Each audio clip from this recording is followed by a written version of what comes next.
Live from PressCorps World Headquarters, this is Zero Dark PressCorps. It's a live post-war call-in show, hearing your first-hand accounts and war stories of battles from the previous conflict. So join the Discord right now through the link below. Hop in the general voice channel and get ready to share your stories. And now, your host, 9-time winner of the Geoffrey Jennings Award for Excellence in Journalism, Geoffrey Jennings.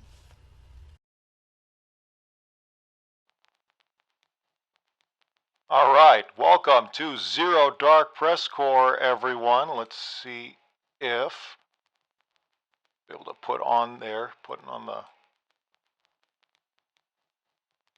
Seems to be a little bit of lag, but that's okay. Welcome to Zero Dark PressCorps. We'll be taking our calls live on the air, and today we are joined by Clapfoot developers, at least for now, single developer, KrazyFlyinChicken. Crazy, are you there? Yes, hello. Hello, as well as possibly, we'll see if it'll work out this way, markfoot, I believe is, actually, what is Markfoot's official title? Project lead? God, yeah, pretty much. Is he, serious question, is he CEO of Clapfoot? Yes. Would that be accurate? Yep. In terms of the business decisions? Yep, between him and Alcus, they're partners. Between him and Alcus, okay, so it's a dual leadership thing. Yep. I was not aware of that. Yep, him and Nuba. Yeah, everybody will know him as Nuba. All right, there we go. Is he in the lounge chat? I hate for him to get lost in the sea of people trying to call in. I don't think so. I don't know what happened to Mark. Mark said he would be here, but maybe he's running late. And he might have a small window to actually discuss things. But the 42nd conflict is now in the books, and the 43rd is about underway with a shiny update as well as hot fix immediately to go out with it, as is customary. But we'll be getting to your calls very shortly, and again, Mark will hopefully be joining us soon. We'll see what happens. But KFC, you join us for a lot of these shows, but today, you joining us seems to be very pertinent to what's going on among the community. So you want to talk about the recent dev blog and the reactions to that as well? Yeah. So I'd love to talk about that. Yesterday we released a dev blog 75, which was, I wrote two of the articles for. One of them was about testing, and the other one was about moderation. And a lot of people got very, very upset about it. And so we eventually had to do I had to do a follow-up post, which was earlier today, that I'm hoping will help smooth some of that over. Yeah. So actually, you know what? I also had, I don't know if you wanted to talk about that first, or because I had some questions as well, if you wanted me to ask them, or how you wanted to do this.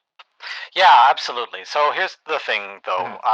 In this addendum, I asked players to give me a bit of time while I come up with some actual solutions. But basically what I'm asking for is just a little bit of time for me to amend the policies, since these policies have been in place for quite some time, or at least some of them, and we'd like to change them. We can tell clearly from the violent reaction from the last post that the internet violence, not straight violence. Internet violence is using all caps, so feels like violence. So yeah, go ahead. We're just looking for a little. And then once we had that time and we have the solution, we'd like to actually put it into place and then go from there. Mark, real quick, Mark, thank you for joining us. Yeah, no, thanks for having me.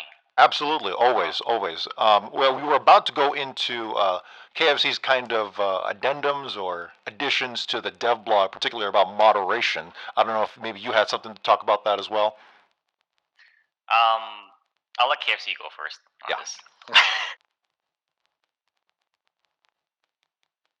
All right, floor's all yours, KFC. I see.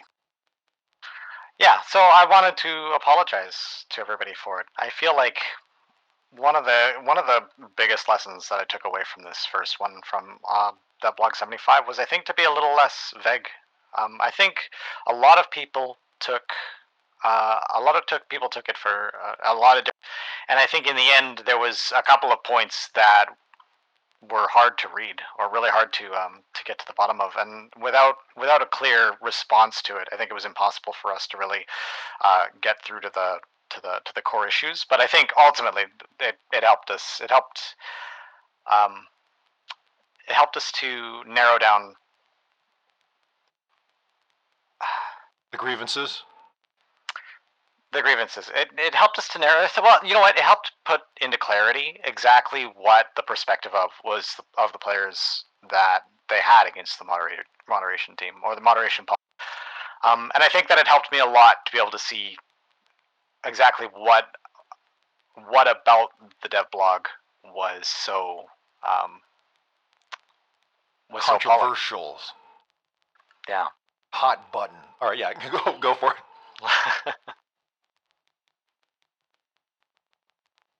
And I really hope that after people get a chance to read the addendum to clear up some of those misconceptions, that obviously there will still be some frayed feelings and some calls for change. And to those people, I'm hoping that we'll be able to reconvene about this once we have a chance to change.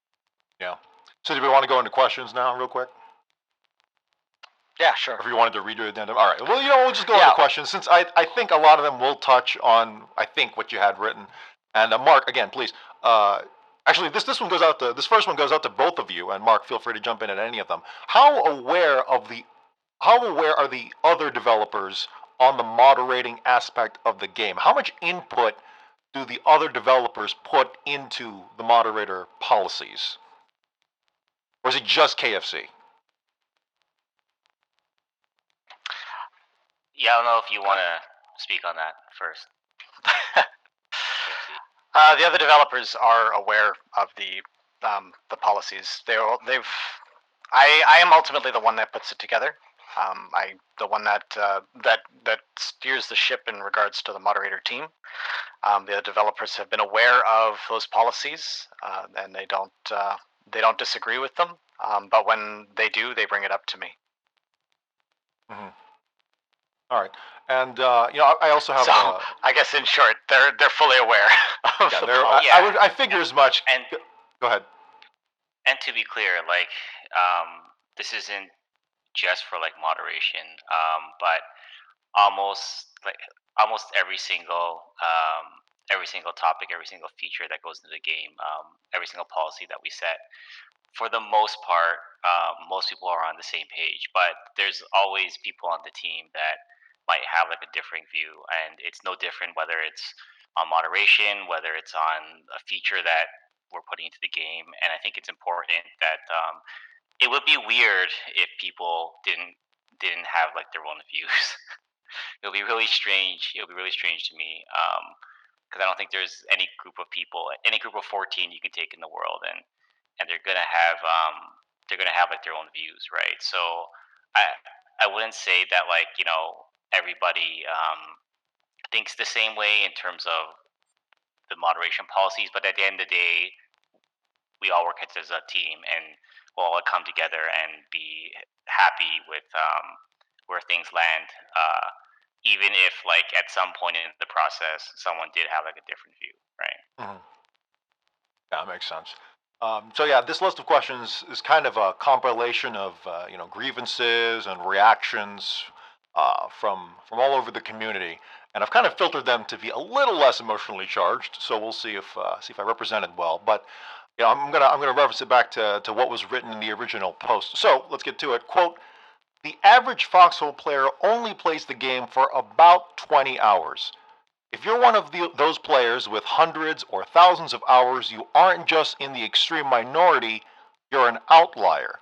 This article is dedicated to that core fan base for whom moderation exists." Now, many of the players who have put in those hundreds or thousands of hours, they've taken this as kind of dismissive, because they have a majority of the hours.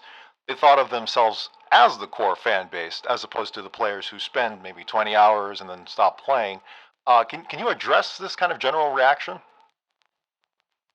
Yeah, I think that, again, this was something that I'm not sure how it got so horribly misconstrued. I think it was just possibly too worded a little bit too but the core message that I'd meant for that to read was that moderation exists primarily for the veterans. That is to say that most players only play the game for about 20 hours, and these players, the ones that play for less than 20 hours, they aren't even aware that moderation exists. I mean, if you think about your first 20 hours of Foxhole, if you can even remember that far back, try to remember exactly how many issues that you had with other players, and when you had those issues, what did you do about it? I think very usually it's a common reaction to try to deal with it yourself before seeking out the extra support. And so when I was mentioning that, what I meant is that the veterans are the ones that have the really complex issues, the ones that can't really be resolved simply by muting them, for example. And it's for those people that moderation exists at all. And that was really all I meant by that. I think some people took that to mean that we don't care about you as the minority, but what I meant to say was exactly the opposite of that. That the minority is actually the ones we cared the most about, the veterans, the ones with hundreds or thousands of hours.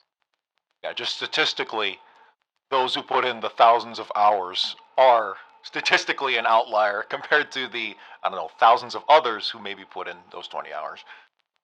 Except when you open with that, it may come off as very dismissive, Yeah. apparently. Well, that is how it is. Let's keep going along here. Quote, our interference, by moderator interference, erodes self-regulation. That any action you take to prevent griefers is wasted effort because the moderators will just snap their fingers. Players need to expect that nothing will be done. We need you, the players, to find the exploits, take precautions against the griefers, get angry, and talk about the problems. Fix them when you can, report them when you can't, unquote. Now, I think that everyone read the get angry part and took that part, but how? So looking back on it, 100%. How literal did you mean? Expect that nothing will be done. So for me, when I was playing, playing Foxhole in the early days, right? For me, it was always a matter. I have to rely on myself first, right? To try my best to take action, to make, to try to, for example, cover my own ass, right? I think that's expected. It's like if you leave the cars or the keys to your car or your car unlocked, that you're not doing everything that you can to prevent the car from being stolen. Now, that's not to say that it's your fault if the car does get stolen, but we have to ask people to try their best to take every precaution necessary. That the moderators should be and really should be the last resort. The moderators have to deal with a lot of different issues, and many of them are very, very nuanced.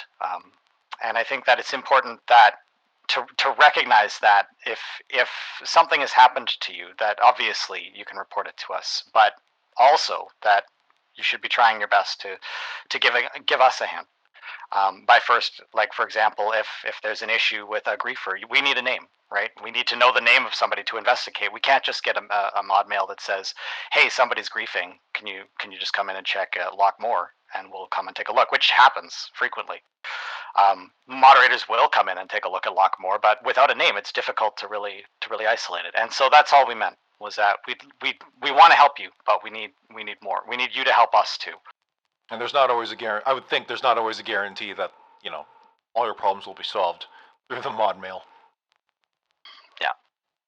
So then, when you say fix them, fix the griefing where you can, and as well as self-regulation, that one stuck out with a lot of people. What did you have in mind exactly? Does when settling a dispute, or maybe someone believes that they've been griefed by this specific person, does that include posting player names to Reddit/Discord with pictures of relevant evidence for everyone to see, and just kind of point everyone's fingers at that person? Hey, keep your eye on this guy. He might be. I think he's griefing, or I believe he's griefing. Is that what you meant by self-regulation? Heck no. I think the fine example, the really, really good example, was the stockpile logs that we released several months ago.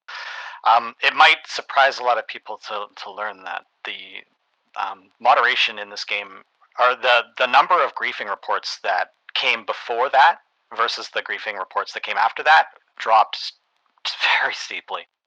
That before we released the stockpile logs, we were getting reports maybe 3 or 4 times a day that somebody's stealing all the ammunition for the fob.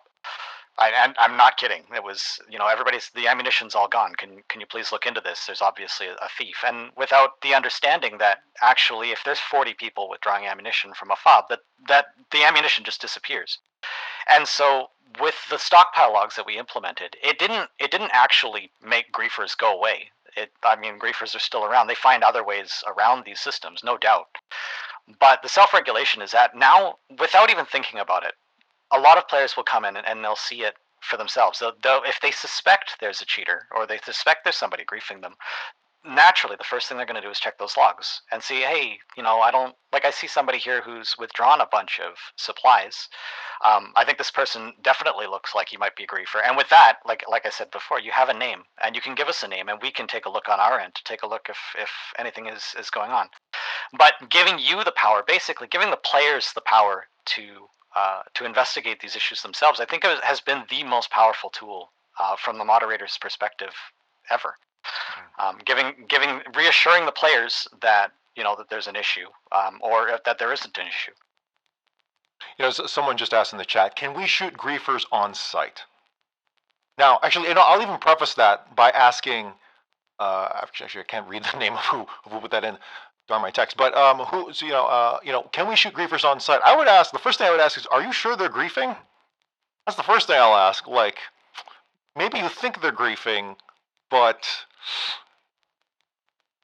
do you know? And that's a really good point.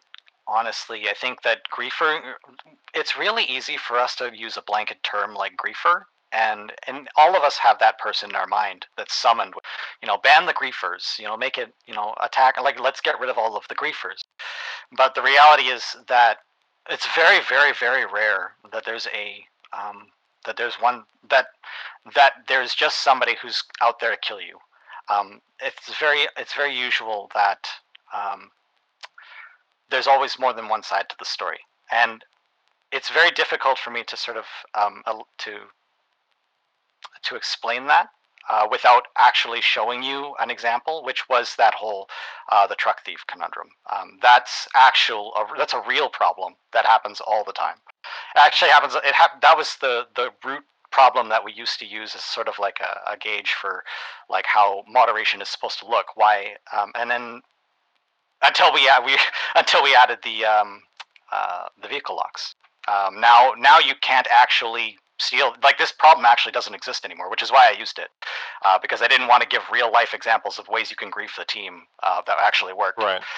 But this example doesn't work anymore, because if you were trying to steal this person's car, you'd find that you actually can't unlock it, because if they've been in that vehicle recently, then the wrench doesn't work. And that's one of those core problems that we just sort of have to look at. So if you're asking, should I shoot this griefer or not? My answer is no. You should never kill somebody without good reason. But that's kill, important. Yeah. You Yeah, should never if team they're- kill. Yeah. Well, yeah, killing if is a part of the game.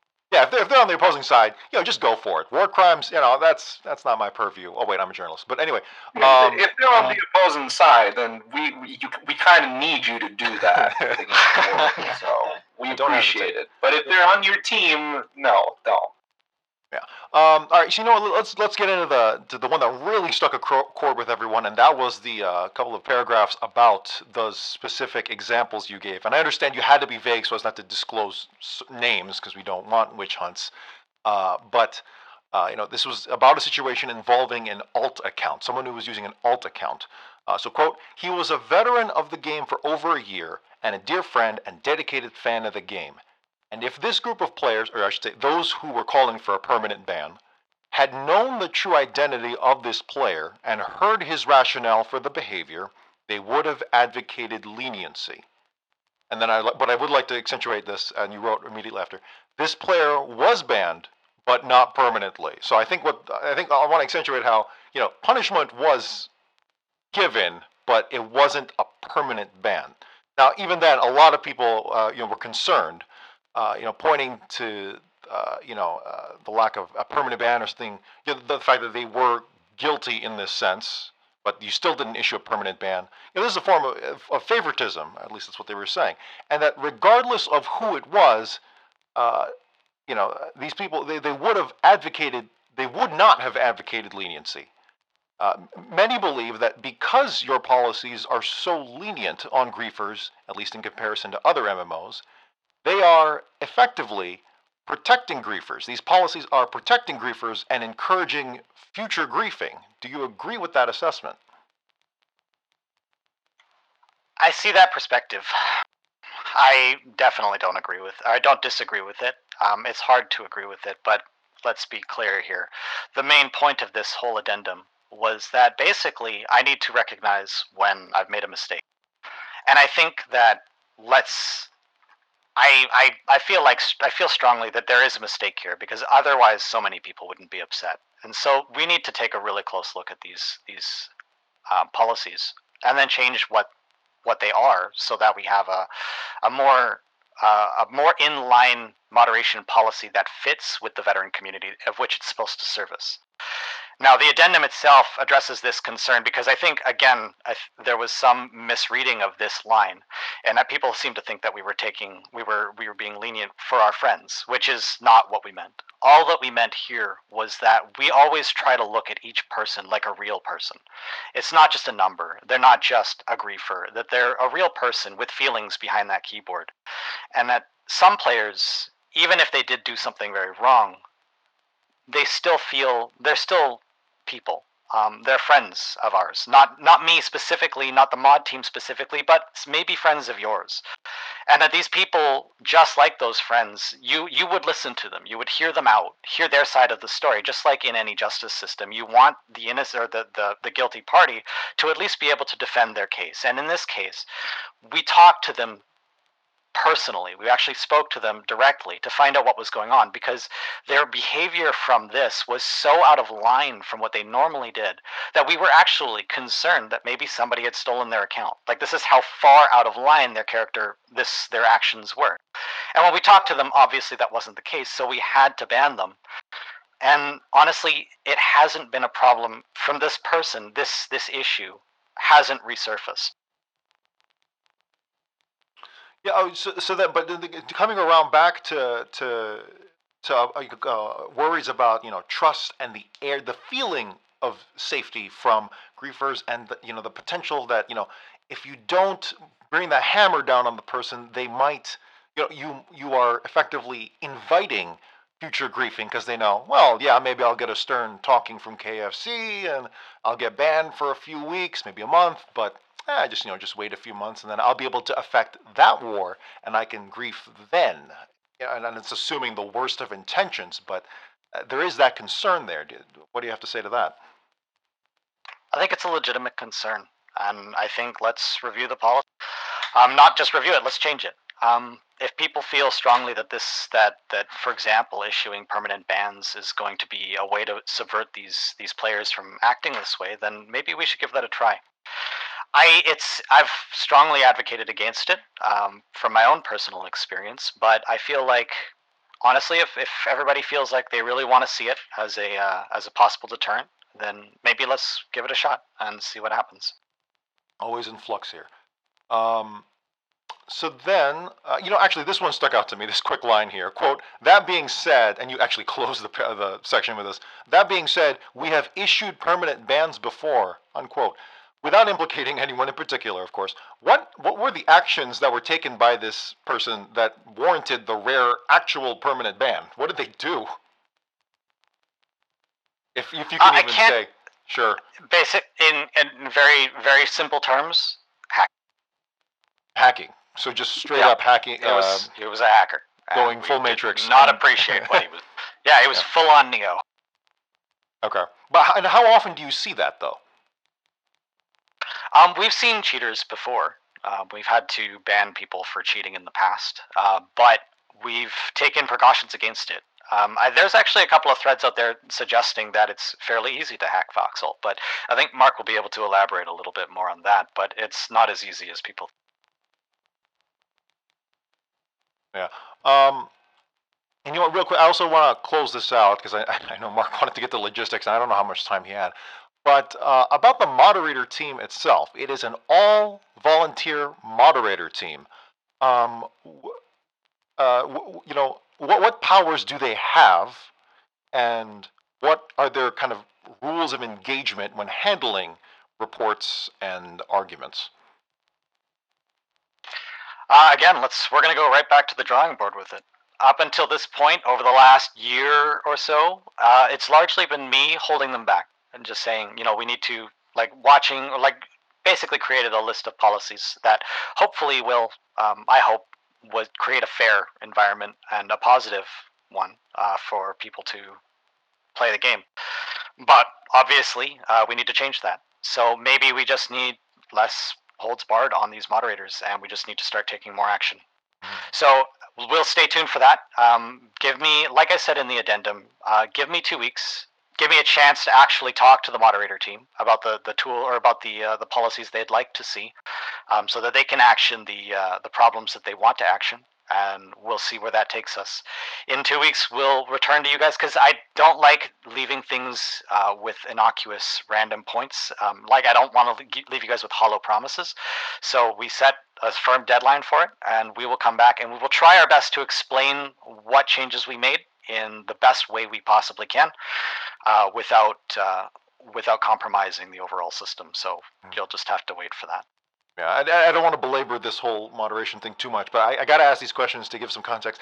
Currently, how many game moderators are there total on the roster? Like 20. 20, only 20. Yeah. How many would you say on average are online at any given time?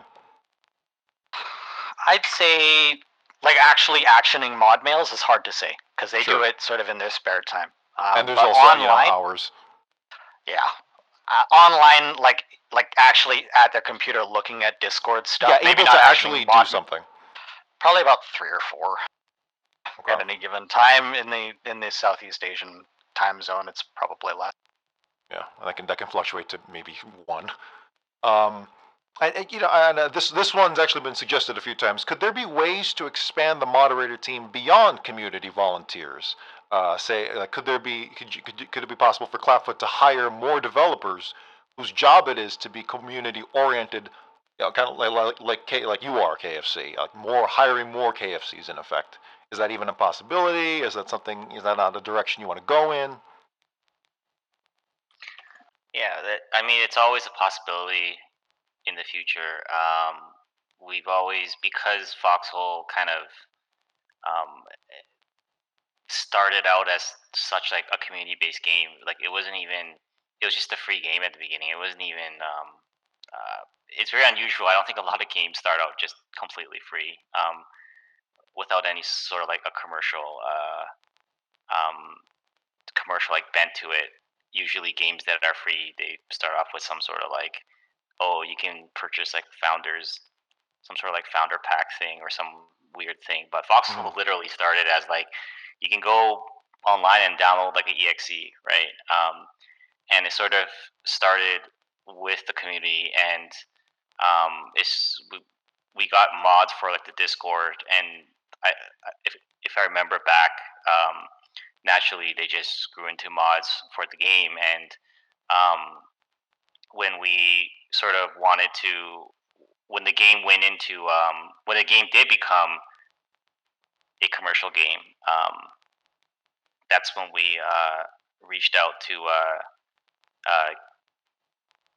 KFC to sort of help to lead some of the moderation, and we talked about it several times about possibly expanding that role. But a lot of times we actually feel we like the feeling that players from the community are helping other players from the community, and if we just hired some sort of a faceless, faceless might not be the right word, but just hire someone who didn't know about Foxhole, it's something that we question whether that is better or worse, right? You want someone who doesn't care about the game, even if you don't agree with some of the policies that we've had in the past, and that is completely fair. I gotta say, I don't know what's worse, like um, those policies or people who don't even know about the game, right? Someone who comes in just kind of works like a 9 to 5 job, doesn't care about doesn't care about people from the community, doesn't care about the actual game itself. They just kind of shut off like after work. It's a job. I kind of find it hard to believe that someone like that is going to do a better job, right? But as like at the same time, we're always looking to see what's best. So if that's something that has to happen at some point in the future, maybe we'll do it. I don't know. Maybe it's like a 1.0 thing. Maybe if the game gets larger, but at the same time, I'm not gonna lie. It's a scale thing too, right? Like our team is only 14 people, right? At the end of the day, and like the entire team has to scale very like appropriate with the size of the game, right? Like the same way we're not gonna, in terms of resources, we're not gonna hire 100 like programmers when the game doesn't have like a budget of a AAA game. We can't hire 100 like programmers in the same way we can't necessarily hire a whole bunch of like moderators. When the game isn't like a AAA game with like tens of thousands of players constantly, right? So there's like the reality of the business as well as another thing, right? Right. But I would say right now the bigger factor though it is definitely that we feel like having moderation team, having Max who actually cares about the game is way better than just having another moderation team that really doesn't care about the game, really doesn't care about the players at all. They don't even know people in the community. They don't even know the full game, and they'll be the ones making decisions if you hire third party, which I think is what we're getting at here. But yeah. If I may, maybe one side that should be considered, and I completely agree with having a team of moderators that cares about the game. I completely agree with that, and I think that's the way to go. However, I do believe that one thing that struck a bad chord with, and this was addressed earlier, but one of the things that did strike a bad chord with the community was the idea that there is a certain personal bias when going case by case. Perhaps what people are looking for, and I don't know if it's as necessary as it seems, but perhaps what people are looking for and what this third party would bring is this sort of unbiased, non-personal kind of approach to these cases. I think that's something that warrants at least some looking into. The idea of impartial, like, these are the rules, you have to follow them. If you don't follow them, then you are breaking the rules. And there has to be some sort of punishment. I believe that is kind of the stance that a lot of people in the community, especially those who have been taken to Reddit to complain, that's the word. I believe impartiality is required. I used to think that way too, but then I think about Foxhole in particular and just how much of an open, unique sandbox and social simulator it is, and I don't know. Because I talked about this with KFC. I think last year we had a long talk about just bring in third party, just hire 10 dudes who will come in and they'll just go through all the mob mail quick and they'll just you griefed, you're gone, permaban. You stole a truck, you clearly stole the truck, so permaban. And it's like, do you want someone rubber stamping that hardcore? It's. Well, I agree that it's a delicate issue. I completely agree. And I prefer having it be people from the community to help shape the community. But at the same time, there are certain moments where, and for lack of a better way of putting it, because, come on, this is a game, people feel like justice is not being served, that the rules don't apply to everyone. You know what I mean? I believe there's a certain level of that people are feeling right now. Yeah, I think this is a good spot to sort of end it because I think ultimately we still need. You're right, Rod. That we need time to really like review these things, the policies, but as well as this internally as to like what we have to do some soul searching as to what exactly we want Foxhole 1.0 moderation to even look like. And so we have to do some soul searching and discussion for that as well. But that being said, Mark actually, so I want to change tacks a little bit. Because I need the 2 weeks to investigate the moderator policies anyway. Mark actually asked me earlier today about logistics, and as was probably no mystery to a lot of you, is that I haven't been playing the game recently. I haven't been playing for the last. I mean, I've been playing off and on, but not nearly as much as somebody like, say, KronusWinter, who's been playing like nonstop, 12 hours a day, doing nothing but logistics. And so when Mark came to me to ask, well, like, what are the community suggestions for logistics? I basically told him, hey, why don't we just ask the community because they'll know better than I will. And so I actually asked KronusWinter specifically if he could be here today, and he's in the call room. If I don't know if you is that okay to leave it there? Or are we ready to move on to the other thing or to the logistics part of this? Yeah, I think that's a great place to leave it. Otherwise, you can run around in a depressing circle for about another hour or so. So you heard it here, folks. KFC and Markfoot hate the community, and they hate you in particular. So if you have any suggestions on ways to actually improve the moderation policies, please post it to Reddit because it will get lost in the Discord. Post it to Reddit. Yep. Post your thoughts. I will say right now, saying KFC should be fired will be dismissed because I don't think that's an option. And additionally, if you want to join the moderation team, just talk to KFC if you'd like to be a moderator yourself. Yep. I think that's safe to say. All right, Mark, you've been here sitting pretty for about 40 minutes. Logistics update. Update the 31, 32, and the winter update, or I think that is the winter update. Please enlighten us on what you want to share about that, and we will take everyone's calls after that. I know. Thank you to all those who have been waiting patiently to get their calls in. We'll get to the calls, but yeah, Mark, go ahead.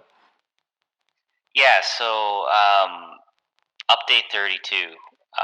We're definitely. It's no secret that we're going to be working on the base building side of the game, and that's definitely going to be the biggest focus of the update. It's been something players have been asking for almost over a year, and our answer has always been, well, it's coming soon, and we kind of pushed it back behind almost like everything else, and it's taken a long time, but we're finally going to get there, and I'm really excited about finally being able to talk about some of it on Tuesday. So next Tuesday stream, be sure to catch it if you want to find out what we're working on. But going back to logistics, it's a work in progress for us. It's a constant work in progress for us. Obviously, with update 26, we changed a lot, and there was a lot of feedback we got throughout the summer. We hopefully addressed a lot of that in the fall update, and we're really happy to see people being able to access some of the content that they felt was locked away after update 26. But we also feel that was just the starting point. There was a lot more work still to be done, and it's something that is it's more we want to take a look at it honestly in almost like every update.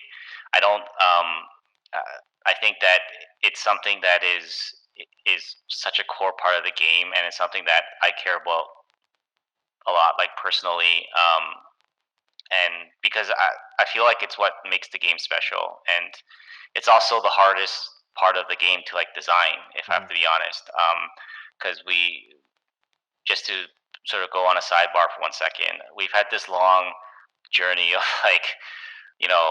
logistics a long time ago was more like sandboxy. You had all these like different roles.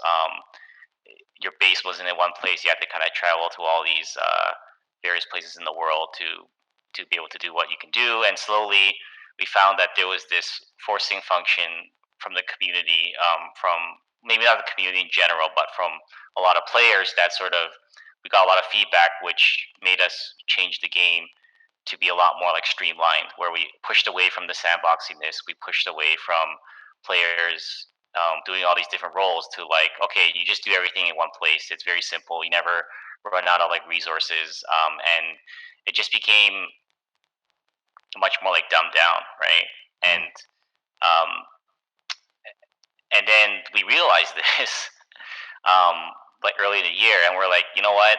We don't like what's happened to Logi. It should be about all these different roles, and we tried to change some of those things back to the spirit of what Logi was previously in Update 26. And the one thing about like the way that we do things is, and this causes frustration for a lot of players, as players like to point out, and it's completely fair. It is that we do like to try new things. We do like to try to push the envelope, because we're still trying to figure out what is going to work in Foxhole and what's not going to work, even after all this time. And we're never really satisfied, and we just have this constant force inside us that just wants to make it like better. And so for Update 26, we tried a bunch of things, and you know, I think that some of the things we tried, what we sort of to do a bit of like a retrospective on it, is that we feel that the ultimate version of Logi, it can work. You sort of see these like glimpses of it right now, and I would still maintain my stance that in Update 26, when it's all working correctly, when there's lots of players playing the game, like for example, after the update launch, there was lots of players playing Logi. When it's all working, when you have someone at your Logi town, one guy who is pretty much like, they're like working the crane the whole day. You have another person out there like mining, and you have another person that is trying to be like the QM, and then you have all these different roles. When it all works together, I personally think there's like nothing like it, and it's really amazing, right? And it's working almost, that's like the vision of the game, right? It's working really well. But the problem that we see now is that doesn't happen a lot. It maybe happens like 5% of the time. And the other like 95% of the time, when it's not working in that like optimal way, the Logi game can be incredibly frustrating. And I made it a point. Is that attributed to population, or is that attributed to a part of it? Yeah, absolutely. I think a part of it is, I think there's a couple of things there. I don't think it's just one factor. I think a part of it is when we push out like a big update, for sure, part of it is the players. There's more players willing to fulfill those roles. But I think it's also because everything is so new. No one is really trying to like min-max things yet. They're just sort of playing more for fun. So everyone is sort of, I just want to play as like the QM. I just want to play as this guy. I want to play as that guy. And everyone's just more focused because everything's fresh, right? But once you start to get into the second month, the third month after like a major update, players start to figure out how to play more like optimally. Players figure out, how to like exploit things more. And most of the players there's a large group of players that they only come back and play for like the big updates, and then they play for a few weeks, and they leave until like the next big update. That's just what a large percentage of the player base, that's how they like behave. And to be fair, that's how I personally play certain games too. Myself, I'll go and play the game for a while once there's a huge update, and then I'll leave, and then I'll come back, right? But going back to that point about Logi is that it's the optimal like 5% of the time, it's great, and but the other 95% of the time, when it's not working, it's incredibly frustrating. And I really made it a point like about 2 months ago maybe to sit down, and I spent the weekend playing a whole bunch of like Logi. I think I made like 30 crates of like artillery shells. Wait, you actually play the game? The developers actually play the game? Well, in the live show. Mark plays under a pseudonym now. He doesn't let anybody know who he. I knew it because it's funny because some of you guys have actually yelled at me before. I think KronusWinter actually made like a map post, and I think he like mocked something that I did. And it was really funny. But anyways, I really wanted to, because I was hearing all these things about like Logi, and I wanted to really, sit down and play for like 5 hours on a Saturday, and then on the Sunday, also play for like a few more hours. I really wanted to like, see what was like going on, and the conclusion that I had, and I think that Max also played that same weekend, and the conclusion that we had, and it kind of matched what we've been hearing, is that when things are, once you get everything all like set up, once things are working, and if there's no problems happening, like it's pretty fun, right? And it's working like how we want. But the problem is when there's so many stumbling blocks, right? There's so many little small things that can ruin your day, right? Like, well, it's incomplete. It's an incomplete package. It's an incomplete game. So, and it's early access. So yes, and like to like cite some of those things that we saw, because I actually want to be slightly more like concrete with the experiences that we had. Like, we definitely experienced the frustration of like, if your crane gets stolen, if you're trying to make something you're trying to make something that requires components, even something like a flatbed truck, but there's no components in your region. You have to drive over to the next region. There's also none there. You have to drive over 3 regions across. Takes a lot, and it just takes so long just to get like started, right? So like the issues, like one of the main issues that we saw was that once everything is all set up and it's working, like a lot of it works like how we want it to work. But when it's not, when somebody steals your crane, when you can't make a flatbed truck, when you just make one small mistake and someone steals your truck, or some other stress happens, like it's just really frustrating, right? And so we talked to a bunch of players at the time, and we had a bunch of conversations, and we started to like action some of those things. I think we made some very small changes in I forgot, it was maybe like the fall update or like the update after that, but then we got really busy with the winter update, and we sort of put a lot of those things on hold. But now that we're we don't, even though we're so busy with the winter update right now, we still want to, and probably the big Logi changes are not going to come until like next year.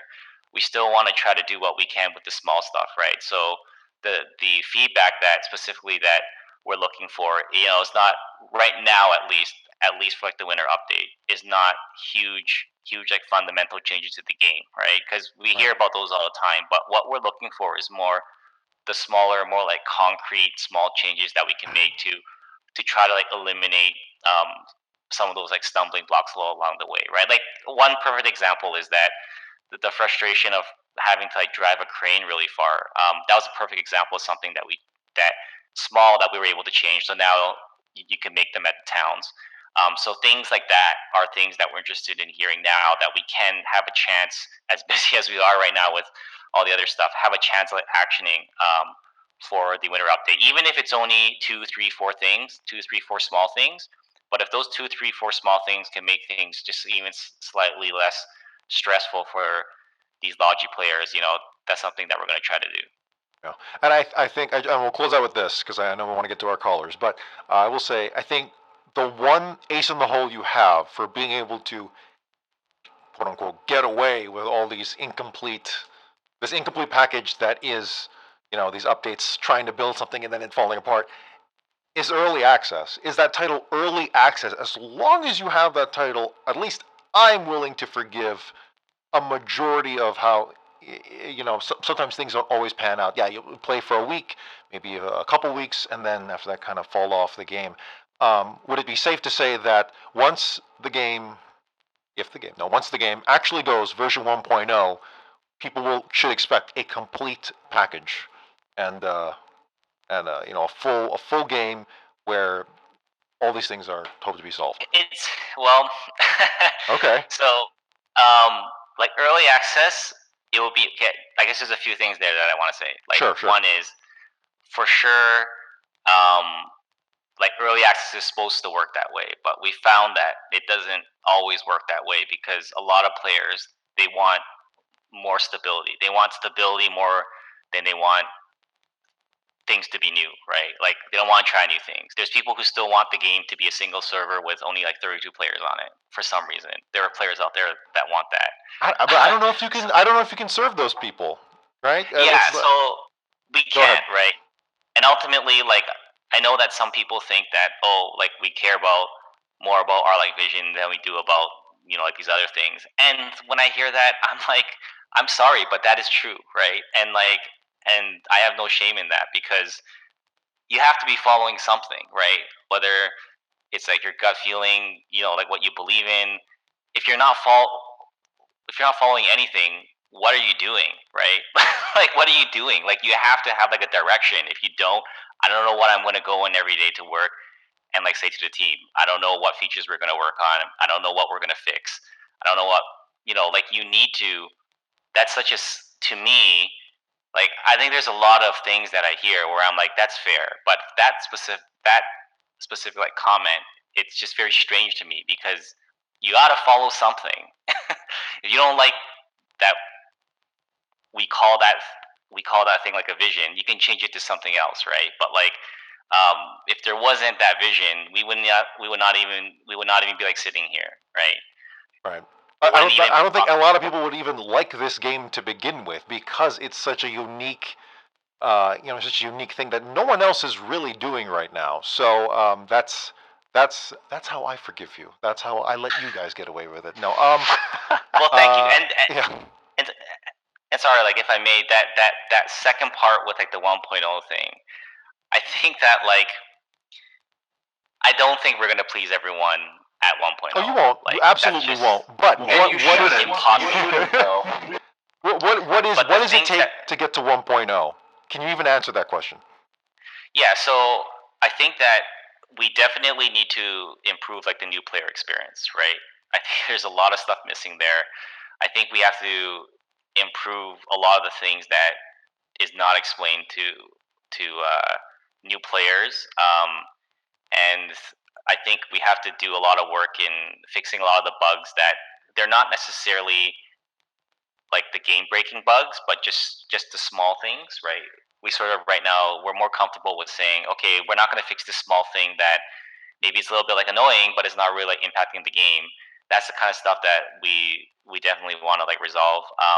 And then there's the big things. There's a couple things off the top of my head. It's not the only things on the list, but we feel like Logi, as always, still needs a bunch of work in order to get there. We feel like the communication tools still have a lot of work, but luckily we started the process of actually working on that in a comprehensive way. So we feel like the communication tools, for sure. There's a couple of other big things on that list, but I just can't think of them right now at the moment. But those are the main things. Yeah. Quick question, quick technical question. Would it have been possible to add the new squad system into the game without touching the old operations system? Yeah. So that one was like we had to make these are actually really like not. This is real short-term thinking, I realize, but I just kind of want to touch on it real quick. This is what happens when Matt's not there to pick those questions for. There's no shield. Yeah, there isn't. This is hardcore the press. No, go on. No, it's a valid question, and I think I'm actually glad that you asked it. So the way that squads work, right? I'm sorry for opening this can of worms. Go ahead. The original squad system was made when the game was a single server with just a handful of people on it, and it doesn't that's why you get weird things like we can't do voice chat across. Like if you're under the old system, we couldn't implement things like, oh, your squad mate traveled to the other region. You can't like talk to them, right? It's just fundamentally using like a a different code path. It's just completely different. So what we had to do was we had to rewrite that whole thing. And the story behind that is we started working on that way ahead of time before update 31. But halfway through working on that, we realized that there was a fundamental flaw. And this is like a technical thing. It was a fundamental flaw. And we basically had to go back and they rewrite it again at the last minute. So a lot of the stuff that we wanted to have in there, it didn't make it in. And because as we were writing it, we also had to like, there was a lot of like overlap with the operations system, and there would have been no way for us to ship the squad system with the operation system still there. And we made a decision to, okay, let's just put the operation system on hold for like a moment. Hopefully squads can fulfill that role right now, and then we can bring operations back. But obviously there was some issues, but luckily we're releasing a hotfix tomorrow that is going to resolve a bunch of the issues that were said. We're going to increase the size of the squads just for now, until we get the operations back. It's a specific reason why we wanted squads to be small, because we didn't want, like, I think there's a common theme that always happens, is that we do things that tend to cause a lot of stress for players, and that stress comes from they just want what they're used to, right?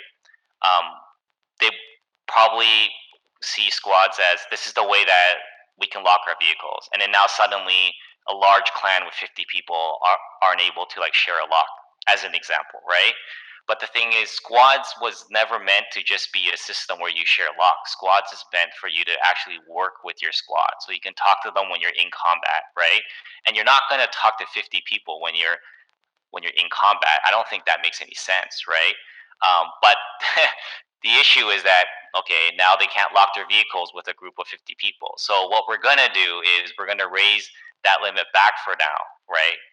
So that you can do what you could previously do. And we're also going to add in a bunch of other things, like players were asking if they can kick people out from their squad, which that was also gone. We're going to be adding that back in hopefully tomorrow morning. We actually have to rush a lot of these things in.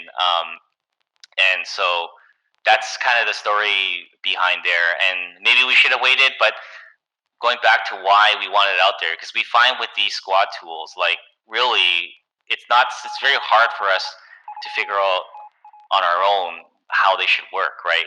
Like maybe for other parts of the game, we can be a bit more forceful with it, but we find with like, if the point of this tool is for players to use it, like, and for them to be like communicating with each other, there's no better way than to actually have hundreds of people go out there and actually use it. Nothing beats that. We can sit in a room for like 100 hours and try to think about the perfect system, but you push it out there and then you find the real problems, right? And we see this mistake in a lot of games who they spend so much time on building out these like huge tools and nobody uses them, right? And we want to make sure that you guys use the tools that we make. So that's why we prefer. Yeah, it's a messy process. I don't think if anyone has any, and I will have a first caller. I don't think if anyone has any illusions of Foxhole being a very clean process, you're in for a rough time in particular. But anyway, I personally apologize to all of our callers waiting. That's on me. I didn't really pace myself that well, but that's okay. We'll get to them now. Spots, go ahead. Thank you so much for joining in. What did you have in terms of Conflict 42, the upcoming updates, or a question for our developers here? First things first, about Conflict 42 is I really explained at the beginning, but I have some fun moments at the beginning, especially when we had abandoned ward. I was in the garrison house in one of the garrison houses, and I was just defending it, camping in there with a bayonet attached, and someone threw a grenade in there, and I had to and this is some word from a warden. He said this was the most realistic "oh fuck" grenade he ever heard in game. And so I ran out of the building. The grenade blew up. Walked back in, and the wardens were not. They were planning to assault the building after the grenade went off. I was back in my spot, and those wardens haven't came in yet. So when he went in, I just got them both. They weren't. It took them like 5 years to enter the bloody building. Was this a garrison building? Yeah, garrison house. Those are always so tricky. I'm gonna be honest. I'm one of those terrible people who'll bring a grenade just to kill somebody, watch him down, and I'll wait for that medic to go pick him up so I can throw a grenade at him. It's smart. It's tactically smart. I mean, it's a war crime, but who's really counting? Except for the Sunhaven Convention. Sometimes you get 3 or 4 of them trying to pick him up and heal him. It's really... No one cares about the Sunhaven Convention. I don't use it. No one uses it. We all like to commit war crimes. We all blast gas shells. That was banned in the Sunhaven Convention, if I remember correctly. For those who don't know, the Sunhaven Convention bans war crimes, or specifically outlines what is a war crime, and it's pretty extensive. I'm pretty sure about 85% of what happens on the battlefield in Foxhole would be a crime, but that's, hey, you know what? There's a reason why no one signs it. Spots, did you have anything else? Spots, did you have anything else for us? I want to actually talk about the armor car. Okay. A vehicle that a lot of the community loves, but it kind of gets useless at the end game. If you know what I'm talking about, it's good in the right hands, but it doesn't have like any good end game possibilities, and it gets really weak against RPGs. I think we need to give it maybe a second, because everyone was talking about variants, and that's kind of confirmed in the game that variants are coming. My idea is that we just give the armor car like a slight buff, like a variant that costs a bit more, but you get some new features for it, like increased off-roading speed, and a 20mm autocannon, and another historical rule for armored cars was scouting vehicles, so you get like a radio on the back. But it costs a bit more. I wonder, so you're talking about variants, like things you can do to alter the vehicle, or are you just talking about this is the baseline vehicle now? No, this is like different from the stock armor car. Oh, sure, okay. Well, yeah, so depth to vehicles, that would be an interesting feature, wouldn't it, Mark? Yeah. Yeah. I think there's actually people on the team that definitely feel that same way. Why won't you let them be heard? No, I'm kidding. This concept art. We showed it on the dev stream. Mark. You know what Mark is probably doing? He's probably forcing a pencil at their head to make them quiet. Real quick, Mark didn't say no to that. Mark did not say no to that. He just said that maybe we can't get to it now, is what I got. Yeah. Yeah, for sure. I mean, that's like it's one of those. We have this like. The thing is, the list of feature requests, it only grows. Yep. And I have a feeling the more you implement, it will spawn like 5 different suggestions to build off of that. Oh, and you know what's going to be crazy is that after what we talk about on Tuesday, I think the amount of feature suggestions is going to like explode. It's going to multiply. It's going to multiply by 2. If you give a mouse a cookie, then he'll want an RPG. Spots, thank you so much for joining us. I want to mention something as well. Forgot one more thing. I'll give you 30 seconds. I do like the new suppression system because it helps dealing with annoying thing bush campers, because there was really no way to deal with them until the suppression system was added, making them a little bit easier to kill now. That's great to hear. As intended. Yeah. Well, we'll see how long that lasts on the field. Spots, thank you so much for calling in. Bye. Appreciate it. And I'll be honest, I am kind of rushing through a lot of these because I totally took up like an hour. But hey, here we are. Hey, Bob Semple, thank you so much for joining us. Hey. Let me just pause the stream. Sorry. Let me just pause the stream. Sorry. Okay. I was watching the stream. I just paused it. Mm-hmm. Hey, how's everyone? Doing well. Really good. I love your diorama, dude. Oh yeah. I hope you like it. It was fun to make. Could I talk about that? Absolutely. Can you post it somewhere? I can see it. Yeah, can you post it in the honestly, chat? I'm so sorry, but I had to use my phone camera, and it's only like 2 megapixels, so you can see no detail. I'm actually looking at it right now. It's on my floor, just chilling there. But yeah, I was making some models one day, and I was actually watching the PressCorps, the old Zero Dark, and I was making a tank. I was like, hey, I've got some. Because I already finished making a World War I diorama, and I was like, hey, these French soldiers look like wardens. And then I'm like, I want to see if I can actually make a Foxhole diorama. So I got some shit together. I actually just used a real big bunch of mix for the collies. Like, they were a lot harder to find because the uniforms were a bit odd. So I just used a mix of everything, and I just painted them. And I found a few old parts and made a field artillery gun. The old one, but yeah. Is it posted somewhere? Is it posted somewhere I can look at? Yeah, sure. I'll just find some photos. It's I posted it in the Foxhole Creative and Story. If you want to just have a quick look, just scroll up a bit and you can probably find it. Sure. Yeah, just scroll up a bit and you'll be able to find it. Yeah. All right. So, did you have anything else for us in terms of like questions? Yeah, I had I've got a little bit of story to share. If you don't mind. Oh yes, I think a few people had stories, but yeah, go ahead. Yeah. Basically, we attacked this hill.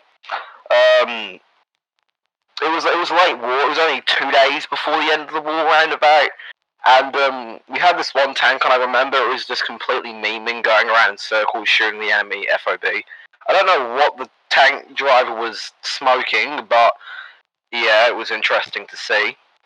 And then everyone started calling the colonials boomers, so yeah.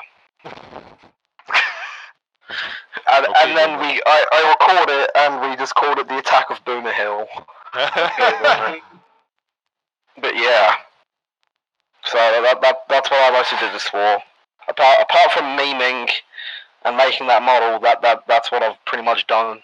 Not a lot, but yeah. That's right. I'm going to put it up on the screen just in a little bit, so that everyone listening on the radio can look at this. Yeah. But sorry for the camera quality. You're absolutely fine. This. Okay, so I used to play with army men. Back when I was a young lad, and that stuff made my imagination go absolutely wild. Oh yeah, it was great. This is next level. Take over the room. And I'll be honest with you, Foxhole, connecting it back to Foxhole, really, that's kind of how I view Foxhole is kind of like playing army men. It really is. You could say that's all RTSs in general. You're playing with your little green army men. Yeah, pretty much, and the video game series as well. But I love this stuff. There's actually like I think a half a dozen pictures on here. I'll choose a couple. But yeah, I actually managed to pick up an old vehicle I found in a box. It looks like the Warden truck. So the next one I'm gonna do is a lot smaller, but I'm gonna kind of do like a road and do like a Logi ambush thing. So that's what I'm gonna do next on my models, probably. Yeah. Or I could just do like a scrap field and try to make like a little scrap field or some shit like that. When you do the Logi ambush model, can you make sure to add one of the trucks veering off the road and running over someone who couldn't even fire the weapon? Yeah, that's actually a good idea. I could do that, yeah. That usually is what happens, is that the immediate, and it's smart, the immediate reflexive maneuver is to drive into the person. It's very effective. Because actually, the wheel actually broke off of it, and it does look a bit weird. So I know wheels can't fall off in Foxhole, but just for detail, I might do like the wheels got blown off by a landmine or some shit. And think of it as a Loki suggestion. Veered off the road or some shit like that. Just fucking ran over some people. Just whammo. But yeah, I could probably do that. I love this stuff. There you go. It's horrible quality on the stream as well, but that's I know. You posted it on the creative channel, so thank you so much. And is it finished or is it kind of a work in progress? It's pretty much finished. The only thing I do really need to do is just add a few bits of blood on some people with some red paint. Yeah. That's about it, really. Maybe added 2 trees in the back. I've got 1 tree, but that's like fallen over. Yeah. cover off the back, because at the back you can see like the fucking mesh and the polystyrene I used to make the hill. So I'll probably just cover that off, and then I'll be able to put it somewhere in my room. Automatic getting shot. All right, thank you so much, Semple. Bob. Yeah, thank you so much. Appreciate it. See ya. Have a good one. Also, Mark, love your game. Thanks. I've had fun with it. Thank you, man.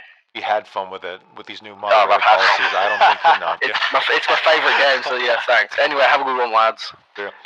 Do you mind if we bring KronusWinter in here? I asked him specifically if he could come up with a list of some you things. did? I feel okay. I did. Okay, so this is on me. This is on me. I totally, again, mispaced this whole talk. I should have had the opening thing be a separate interview as opposed to making this the whole first hour of the show. So again, I'm totally subverting the call queue. That's on me. Blame me for that. Cronus, what do you have to talk here about? Because I think Cronus has to go soon, and maybe Mark as well. About logistics. Oh my God, that's a book. Isn't it? In terms of specific things about building, what do you hope to see, and what do you hope to accomplish? Is accomplished with the update? Well, the building update. Honestly, I don't even want to comment too much about that until I see exactly what they're doing on Tuesday. That's a smart idea. But for wise man. Yeah, because I could send you a book about how you should fix something, and for all I know is you fixed it or you did something. I mean, logistics in Foxhole is probably one of the most unique things in any game that I've ever played. But like an earlier comment where I believe it was Captain in Arms or I'm going to say your name right, Geoffrey, was saying that Foxhole is a sandbox, and I think ever since the new logistics update, I would argue that Foxhole is no longer a sandbox game; it's an RTS. It can be both. It can be both. Not exactly. For example, in most sandbox games, a player is apt to be able to get in and do anything they want. In Foxhole, if you spawn in and there's no RMATs on the field, you can't necessarily do what you want. All of a sudden, it becomes a game of how do I do what I want. I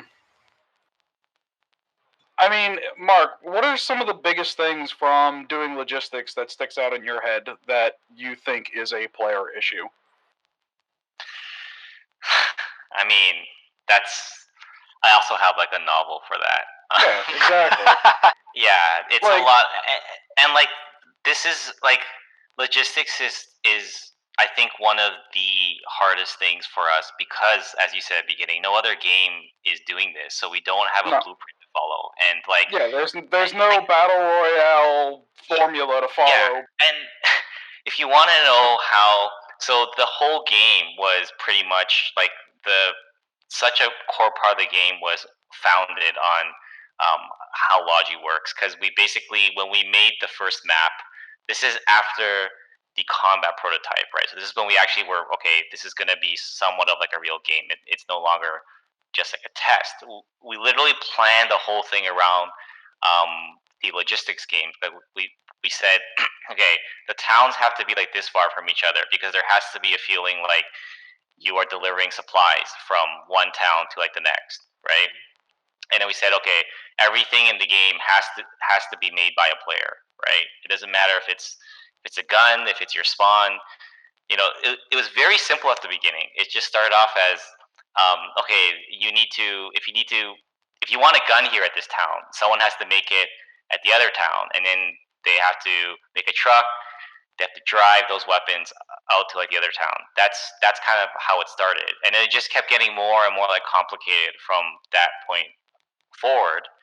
And because there isn't like a blueprint on how to do this, we really can only try different things. And one of the specific sort of challenges when you're making a game like this is if we were doing something new and it was like a 4-player game, it was a 4-player like co-op game, or hell, even a 16-player like PvP game, you can test that in like an artificial environment. As long as you have like 16 friends or 16 people on your team, you can fully see if something is fun. You can fully see if something's going to work. In Foxhole, when you don't have a blueprint and you got to try something, you literally won't know until it hits hits like 1,000 people, right? Right. You just don't know. So yeah, there's a lot of testing in Foxhole, and the logistics is something that it's fairly simple on paper, but once you get into like people ask me all the time when I'm filling shipping containers, what's your ratio? And it's like it depends on where it's going and what you want to accomplish with what you're sending. For example, for every one SMG crate that you make of the SMGs, you should make 3 crates of ammo, because that's about the rate an average player will go through ammo. And then people ask me, well, what do you do for carbines? What do you do for rifles? And usually that's a 1-to-2 ratio. But the biggest thing about, like, let's focus on some of the harder things that hurts logistics in Foxhole.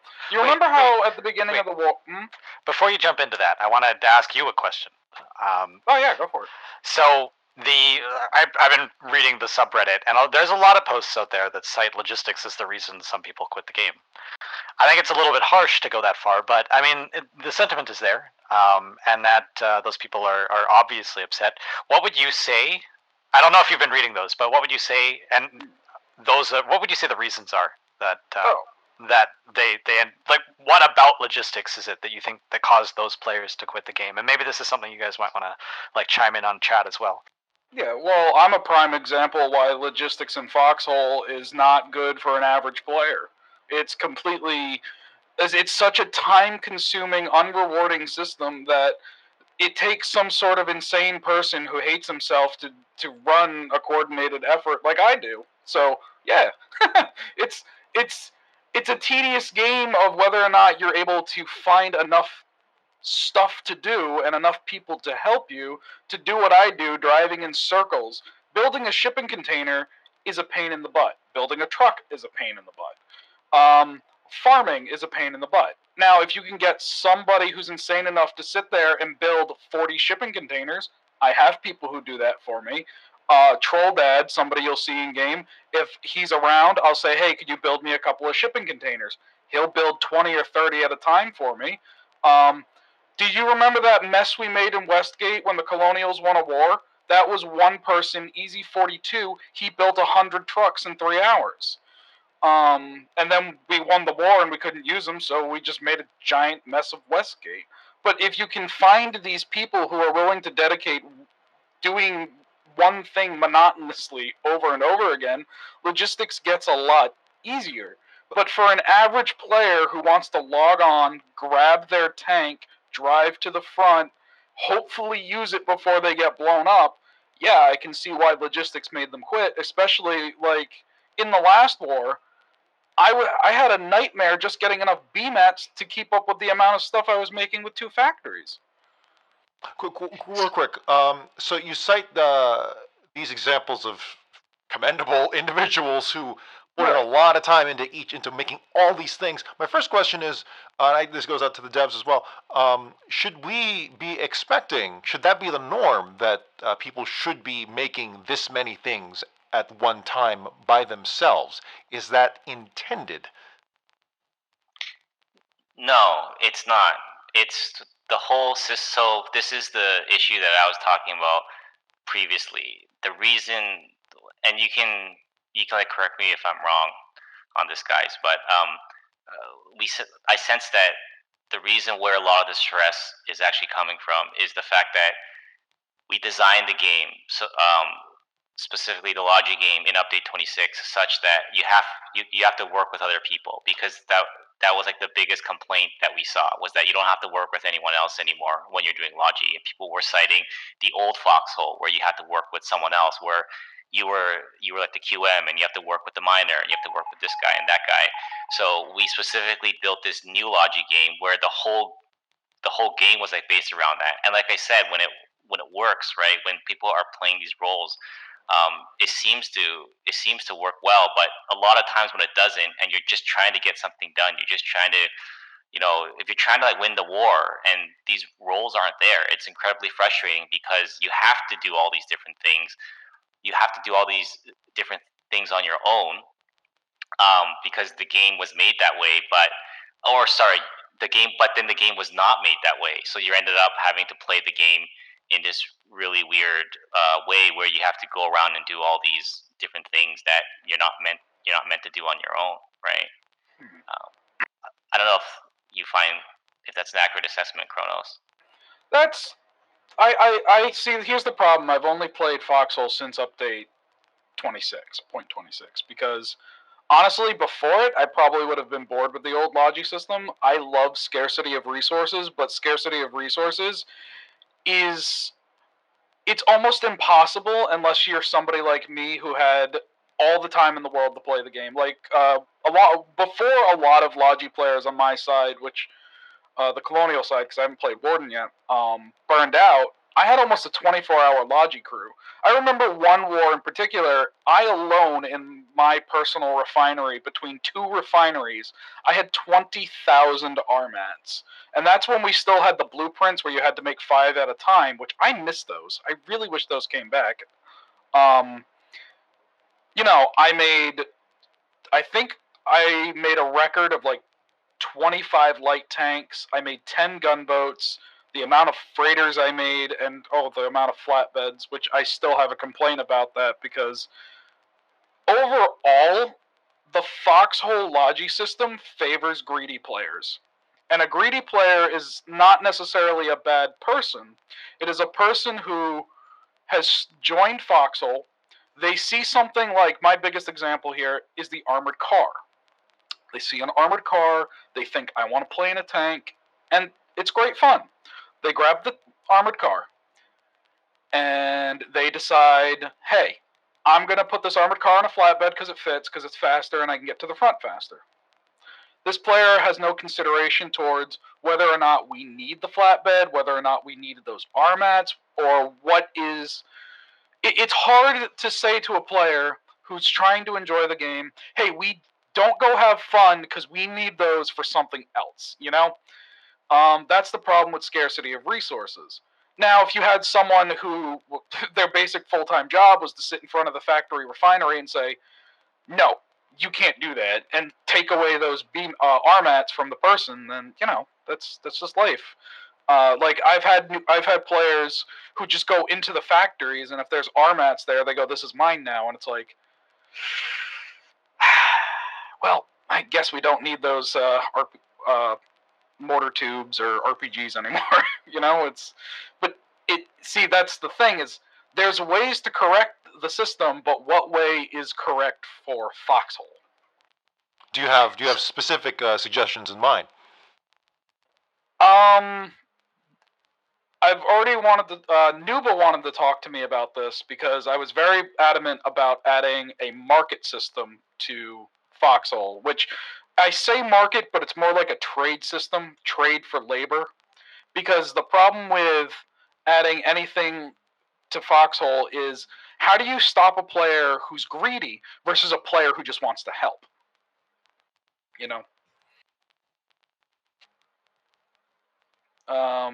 And yeah, certainly that would require a whole Reddit post or Google Doc to really flesh out. But I don't know, Mark, would you be open to that suggestion? Some sort of ownership of labor? Yeah, it's really hard to explain. Yeah, but I think that something like that is like a long conversation. That's a long, painful conversation.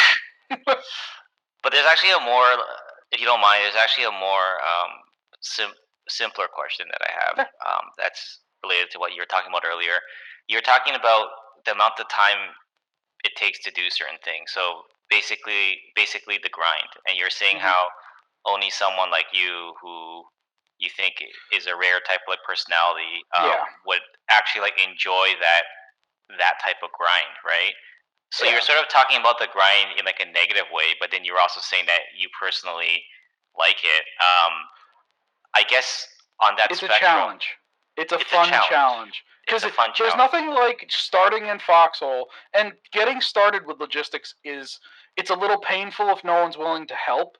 But once you get the system, you get the drivers, you get the people coordinating, the communication, everybody just starts having a blast because everybody's working together, and you kind of see, sometimes you'll be able to very quickly see the results of the Logi.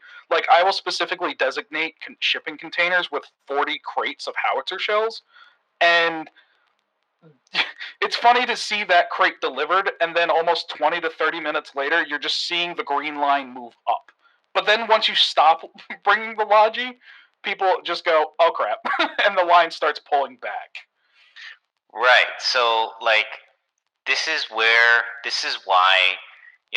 we hear a lot of comments like, just make Foxhole like the way that it was previously. But the thing is, we're already on the third version, essentially, of like Foxhole, right? We had Foxhole what it was a long time ago, and then we had Foxhole that was a lot more streamlined, and then we had Foxhole update 26 Foxhole. And what we don't want, like, why we were so hesitant to just be like, let's just change it back, is because we don't want to lose that good thing that you just talked about. But the question that the thing that we're constantly looking at is like, what is the amount of grind that is like appropriate, right? Like, is it like inappropriate that it takes this much amount of time to like mine? Like, you know what I mean? Like, if we go to like the far extreme and we just said there is no grind, like you just walk up to a pile of scrap and you hit it, and then within 5 seconds you have the whole pile. And if you want to drive to the front, you just hit a button and you can fast travel fast travel your truck up to the front. You don't have to worry about whether you're using a flatbed truck or a freighter or truck. If we were to go to that extreme, because trust me, there is this force out there that's constantly going to push the game in that direction, right? There's certain players that they just wanna have the toys and like they just want to like play with the toys as fast as they can. So there's always going to be a voice that is going to push in that direction. Now we can follow that voice, which is what we did in the second version of Foxhole, and we ended up in a place that a lot of specifically Logi players weren't happy with. And how do we sort of resolve some of the complaints now without going back to that second version where everything is completely streamlined and you just walk out of your Logi base and all the resources you had were right there, which is what the second version of the game was. You never ran out of resources. Everything was always within reach, right? See, this is why if you ever have a game, in my opinion, with rare resources, there always needs to be a market system to allow some regulation. Because there's nothing that stops a player from going to, like, all right. We have players, at least I've seen them on the Colonial side, I'm sure the Wardens have them as well, where they don't do any form of Logi, they don't do anything except for when sledgehammers get unlocked, they go to component fields and they clear them out. Because they want to have their little stockpile of armat so that they can build their gunboats, their tanks, and whatever they're going to enjoy later in life. That's not horrible, but I believe it's like almost an 8-hour timer for components to refresh. So there's a balance between how many people are playing Foxhole, who want to enjoy Foxhole, who want to play, they like the frontline combat, they enjoy it, but the real reason they're there is they just want that tank later in the war. Now, you could argue that if you had an actual position in the game where somebody controlled the majority of resources going through a refinery, like a quartermaster, they could dictate, how many tanks get made, RPGs, but that doesn't work because imagine you just spent your time mining a field, getting all the resources, refining them, and being polite or not by either hoarding the 750 RMATs you get or giving out some. If you go to the front line, I had this happen to a friend. He was a veteran of the game. Him and his clan got in a tank, a battle tank. We had these unlocked. He drove it to the front line, and this is when shells still cost sulfur. And you had to build 5 of the tanks. They gave 4 of them away. They drove it straight into the front, and they instantly got sniped by 2 Warden PTs and got knocked out. They were pissed. Luckily, I had enough RMATs. I gave them more, but it's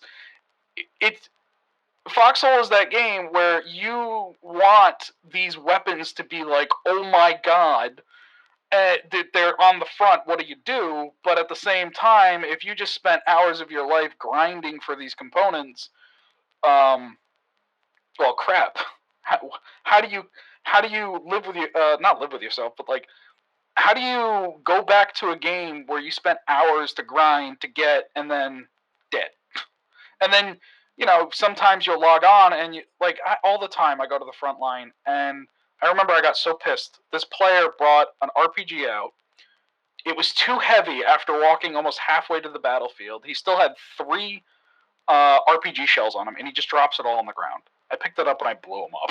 And it was just like a long day of grinding Logi, and then you see these players just dropping mortar tubes or dropping RPG tubes, and it's just like, armats are so expensive, and how do you convey to a player that you don't grab the flatbed, put a bunch of people on the back for the lulz, and then charge into the enemy lines like it's some sort of mobile bunker, Real quick, I think only a couple more minutes. I think it's safe to say that we need to have a larger roundtable on this one because each of you individually could talk for hours about this. Yeah. And but yeah, I don't know, Mark, if you wanted to finish that question up, if that even was a question.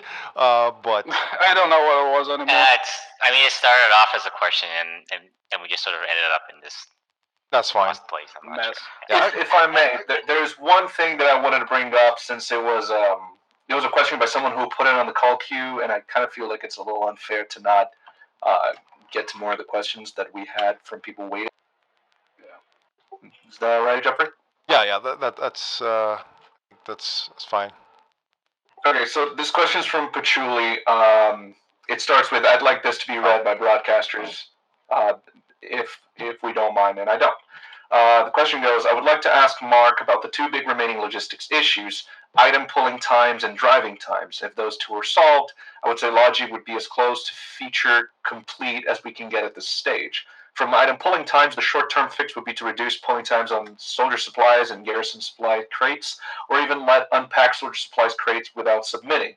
Long-term, the consensus from people I've listened to, both Warden and Colonial, is that a reward/monetary system for performing work could be used to let people that work buy fast pulling times while keeping it as a barrier for griefers, functioning similarly to the command system that gives currency based on actions, except better and including rewards for driving, etc.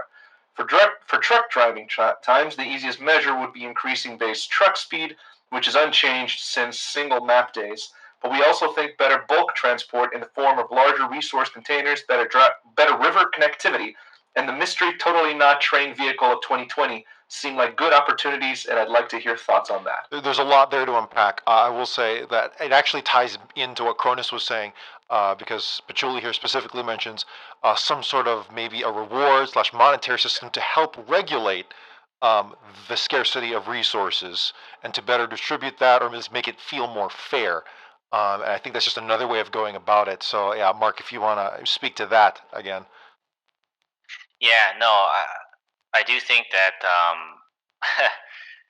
things like I guess I'll talk about first the truck speed, right?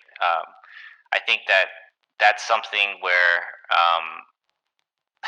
of course, the vehicle coming in 2020 is going to help, but we got to just be really careful when we do things like make trucks just faster, because you can only really dial that in one direction, and then you might end up in a place where it doesn't matter anymore if you use that vehicle in 2020 if trucks just went really fast, just in the same way that when we made resources so abundant, it didn't matter anymore. Like, it didn't matter as much as a miner because it was everywhere, right? So it's something we have to take a look at, but it's something that we just got to be so careful about, right? We can't just again, it goes back to that force that's always, there's always, no matter what happens in the game, there's always going to be a voice that's like faster trucks, easier resources, less production time. I think even if we just reduced all of them by 50%, that voice will still be there, right? So that's that part. The part about the stockpiles, I got to be honest, I really, really want to find a better way for that. There isn't any obvious solutions, but I agree that having to wait to pull things out is not great, right? I mean, it's been a good compromise solution between the griefers and something that keeps the game as a sandbox game. So basically, like anyone can withdraw like anything if they want to, then we're not going to stop it. But I think there's also, besides just trying to like completely change the stockpile system, I think there's a lot of smaller things that we can do to at least eliminate some of the cases of, like, for example, a new player, they come in and they think they need like 100 clips of like rifle ammo. Like, I think there's ways that we can fix those specific cases to sort of maybe if we can like alleviate some of that, then we can reduce some of the some of the pull times on the stockpile. As an example, I'm not saying that's something that we're actually going to do. I'm just saying that's an example of how it can go down, right? If we can, the more we can fix these like really crappy situations where like a new player comes and takes lots of stuff when they shouldn't, and sometimes these players, they don't even know that they shouldn't be doing it, which is sort of, maybe we should start there first, right? Because that's kind of my answer. Kronus, thank you so much for coming on. I think you and Mark and any relevant. I'm so sorry. I don't think we have time, and this is why I think you guys need to have some sort of roundtable, verbal roundtable. I don't know if I'll host it or maybe it's just recorded. But thank you so much for calling it. I know I have led you on, and I only gave you 15 minutes when previously our talk was 2 hours in that one-on-one interview. And that's what needs to happen. So, Cronus, thank you so much for coming on. I appreciate it. I need to, but I kind of need to move on here. Yeah, I know. I'm sorry. No. Don't apologize. I'm always going to apologize. Yeah. Never know. All right. Thank you, Cronus. All right. I have completely upended the solemn oath that is the call queue. Terrento, thank you so much for being so patient. What'd you have for us here in the post-conflict 42 world? And pre-32 update 31 days, 32 days. The only thing I have to say is it's just that I'm so glad that the base building update is coming. Like, oh my god, I can't tell you how much the engineering part, like the combat engineer role in the game, is like a love-hate situation for me. Like I feel like the building is just it could have so much potential. I mean, but like it just suffers from the same problem with the old lodge and kind of the current lodge, that you don't get recognized, and because of decay and other variables like that, it's just really tedious task that even if you do it right, most of the time you just go unnoticed. So I'm just here to thank the devs that this base update is finally coming, and I'm really hoping that it will address at least most of the issues that I have with the current system. Yeah. Hey, Terrento, love you too. Actually, Markfoot, without actually revealing things about the update, this is such an easy question. Do you think, yes or no, the combat engineer, that is the frontline engineer who quickly tries to build a sandbag or maybe even a foxhole, you think their lives will be improved come the winter update? I mean, that's a really it is super general question. Yeah. But I think the things that people can expect to see is there'll be a lot more like options at their disposal. Hopefully, they'll be able to be more creative than they are now. I think that, I do think that they will have a buff in what's in terms of what they can make. If I were to sort of so that probably answers it. I think we'll leave it there because we'll know by Tuesday, and we'll definitely know by December. So you know what? I think we're good there. We'll leave it there. Terrento, thank you so much for calling in. I appreciate you staying with us here. Hey, no problem. Just wanted to say my concerns. Thank you for having me. Absolutely, as always. All right, Disc. Just a 1 second thing. For Markfoot. just a little thing about the new squads system. There are moments where it covers the possibility of sending up parts into town halls and whatnot because the window's too big. Just a little snippet. Okay. I'll make note of that. Throw it on the pile. Dis, did you have something for us here? I only Such have a one weird question. way to open up the call. Yes, go ahead. I only have one question only. I'm going to make this really quick. I just want to know one thing. Are we ever potentially going to have oil that's going to stack inside fuel trucks? I think that so I don't think that specific thing's gonna happen, but what we want to do is we started working on this, but again, we got sidetracked because of the winter update. But we want the fuel truck to behave actually more like a real fuel truck, so that you're not really carrying stacks of like jerry cans and stacks of like barrels around, but rather you're actually filling the entire truck with like a liquid. But there was a bunch of parts there to make that happen because the refinery doesn't work that way. So we have to sort of like, we can't just fix it on its own. So to answer the question simply is that we do want to make, we will change the way that the fuel truck is, in a way that it will be able to carry the crude oil in the future. Yeah. Alright, that's all I want to know. Okay, Lex turn. Welcome back to Zero Dark PressCorps. Howdy, Geoffrey. It is What do you have to talk about today? Black. I have quite a number of things to talk about and give to you.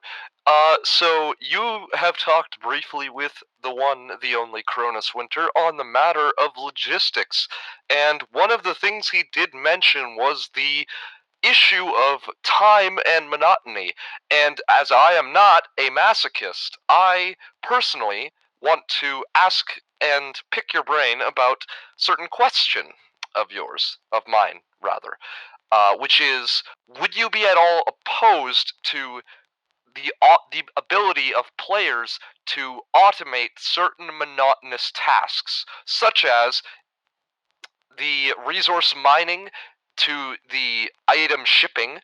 Would you be at all in favor of the ability of players to, say, construct rail lines and use the 2020 mystery vehicle in a way that can be automated between multiple stops, where players can load on resources and send them off, or something of that nature, in conjunction with, this is personally one of the main aspects of automation that I've thought up, which is an automatic crane, whereby it will pick up any item, or rather any resource crate, or like raw resource or supply container that is left below it, and will hover after doing a 180-degree swivel and wait for any like flatbed or crate compatible container to come and wait below it and sit still, and will automatically place it inside of that slot. What is your thoughts on the general ability of players to automate in such a way where they can do such a thing? So we've talked about this a bunch, and like I think that we, in general, right? Obviously, we have things like the mines, which is, you can kind of call that a form like automated mining. But outside of cases like that, we generally prefer players to be driving these things in the game. That's kind of like one of the core principles of the game. I greatly understand that, and part of my question comes from like the main like I've come into this question knowing that, and I want to give you this bit of perspective of myself, that being that if you look at any type of like, Factorio that is a game that I often compare to when I talk to you, and for good reason. I think that game has by far the best production / logistical system in any game I've ever played. Now there are other flaws to it with regards to end goals and some lack of things that are made up of, for mods, but how would that all work in an MMO? And that is a question I've been thinking about very deeply. And when I was talking with Kronos briefly about the trains and whatnot, he had suggested automation I think he had suggested automation anyway, for one reason or the other, but the reason I come in with the perspective of it being a good thing is because if you think to Factorio or to anything like that, you still have aspects that need to be you need the players to go in and build it, and you need this sort of infrastructure to be built up in the first place. So I disagree with the idea that having stuff that players can build that will automatically do stuff isn't player driven, because I see it as just being an expansion on the sandboxy nature of things, where let's say you're a solo logi guy. Of course you want to have emphasize group play, but I was thinking to myself, what if you were able to automate the monotonous tasks and that kind of thing?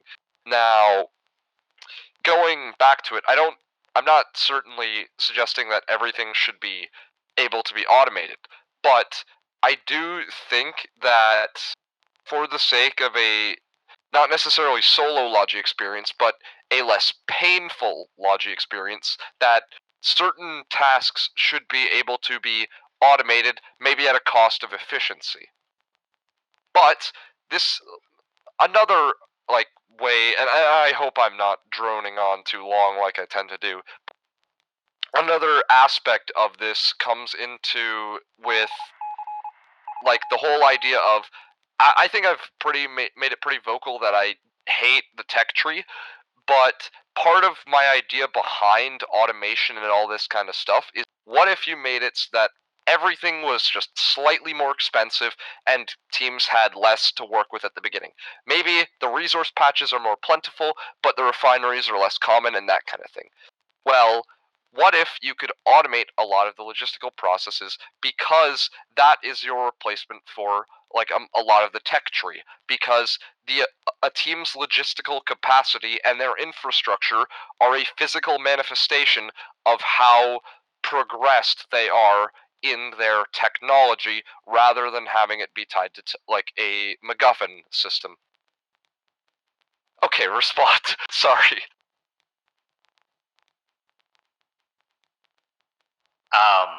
Okay. Did I? Oh. No, you're fine. I heard all of that. I stepped away myself because I had to. Heard all.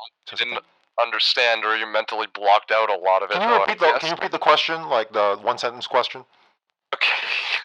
The main question was, do you see it at all as being a way of taking tech and taking the player driven aspects and tying it more as an infrastructure thing rather than an automation thing? Like the ability to say train lines and then automate those train lines via signals and all that, because it would still have to be player driven. My question is, would you be at all opposed to automation in that sense? So I think we would, I'm not gonna lie, we probably would try to so anything that is kind of automated in the game, it has been done as sort of a necessity. And the biggest example of this is the AI defenses, right? They're technically speaking, it's an automated player shooting out, and that's because you just have to have someone there that is guarding a place when you're not able to, and that's a necessity, right? But if it's something where we don't think of it as a necessity, and it's just we probably would definitely favor against that kind of automation. But it's not a black none of this stuff is like black and white either, right? Like there's, which is why I hate to just be like, no, we don't want to like automate anything, because that's just a black and white answer, which is simply not true. Like maybe something will come up and it'll be like, there is some form of like automation that we haven't seen yet, and it works within the spirit of the game. I don't know. It's always possible, right? Because the whole way that I view it is, namely, like the automated crane idea. The whole way I view that is that you'd still require manual crane operators, but it would be a way of streamlining the resource collection area, because you would of course need your flatbed trucks to still go out and do their whole rigmarole, but what if you were able to instead have it work where they go out, they do their whole collection bit, then they come back, they offload it manually, but then you have inside of the automated cranes waiting a couple of extra resource containers that they just drive under, it plops down into it, and then they drive off. Just a way of simply allowing players to streamline their own gameplay via their own sort of ability to build on infrastructure. Because I really want that is my major gripe with logistics, is that there is no change throughout the war. That it is a stagnant, boring experience to me that is not at all comparable. Because in your combat game, you unlock new things throughout the war. Over time you gain access to flatbeds and all that stuff that allow your logistical capacity to increase, which typically means you can produce more boom. But past those small little unlocks in the early to mid game, that's it. It's the same gameplay throughout, and there's almost no development on the player. Yeah, so I think if I made the one thing that I can probably speak to is I do agree with that last part, and I think something that is on the table, which maybe the things we're doing in the winter update might open the door to some of this stuff, is for the Logi game to be able to build new things, sort of for example a recycling plant. Well, just being able to change their infrastructure and improve it as the war progresses, as you say. I think that's on the table, right? The main question I have that I would raise to that is, in an artificial way, circa that of pre-update 26, where you could just throw MacGuffin parts into stuff and then be able to unlock the ability to build other stuff? Or would it be more of a thing where you're able to freely build and freely choose, rather than being confined to a predetermined, somewhat artificial system? We'll have to close out with Mark's answer after this. Go ahead. That's fine. That's fine. Yes, so I think some of the stuff we're going to talk about not only Tuesday, but the stream after that specifically, more specifically the 2 weeks after that, because we're sort of splitting up the winter update preview into 2 streams. I think we'll be able to have this conversation. This will be a different conversation then, because then you'll know what I'm talking about, right? Okay. Well, thank you for answering my question. Equo diso agmen, dabiam pabulum vita magia victoria, ponfula gloria, librea felicum, sin... Stop casting train spells, you idiot! I'm not gonna beat that. Hey, Lafar, how do you say your name? It's a French name. It's Lafarfade. French. Yeah, it's a French word for the leprechaun.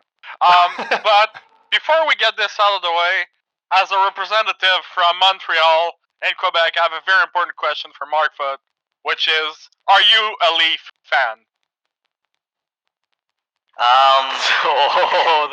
Coming up with a hard question. It's a sore topic. I was definitely. I need a yes or a no before we can progress on this.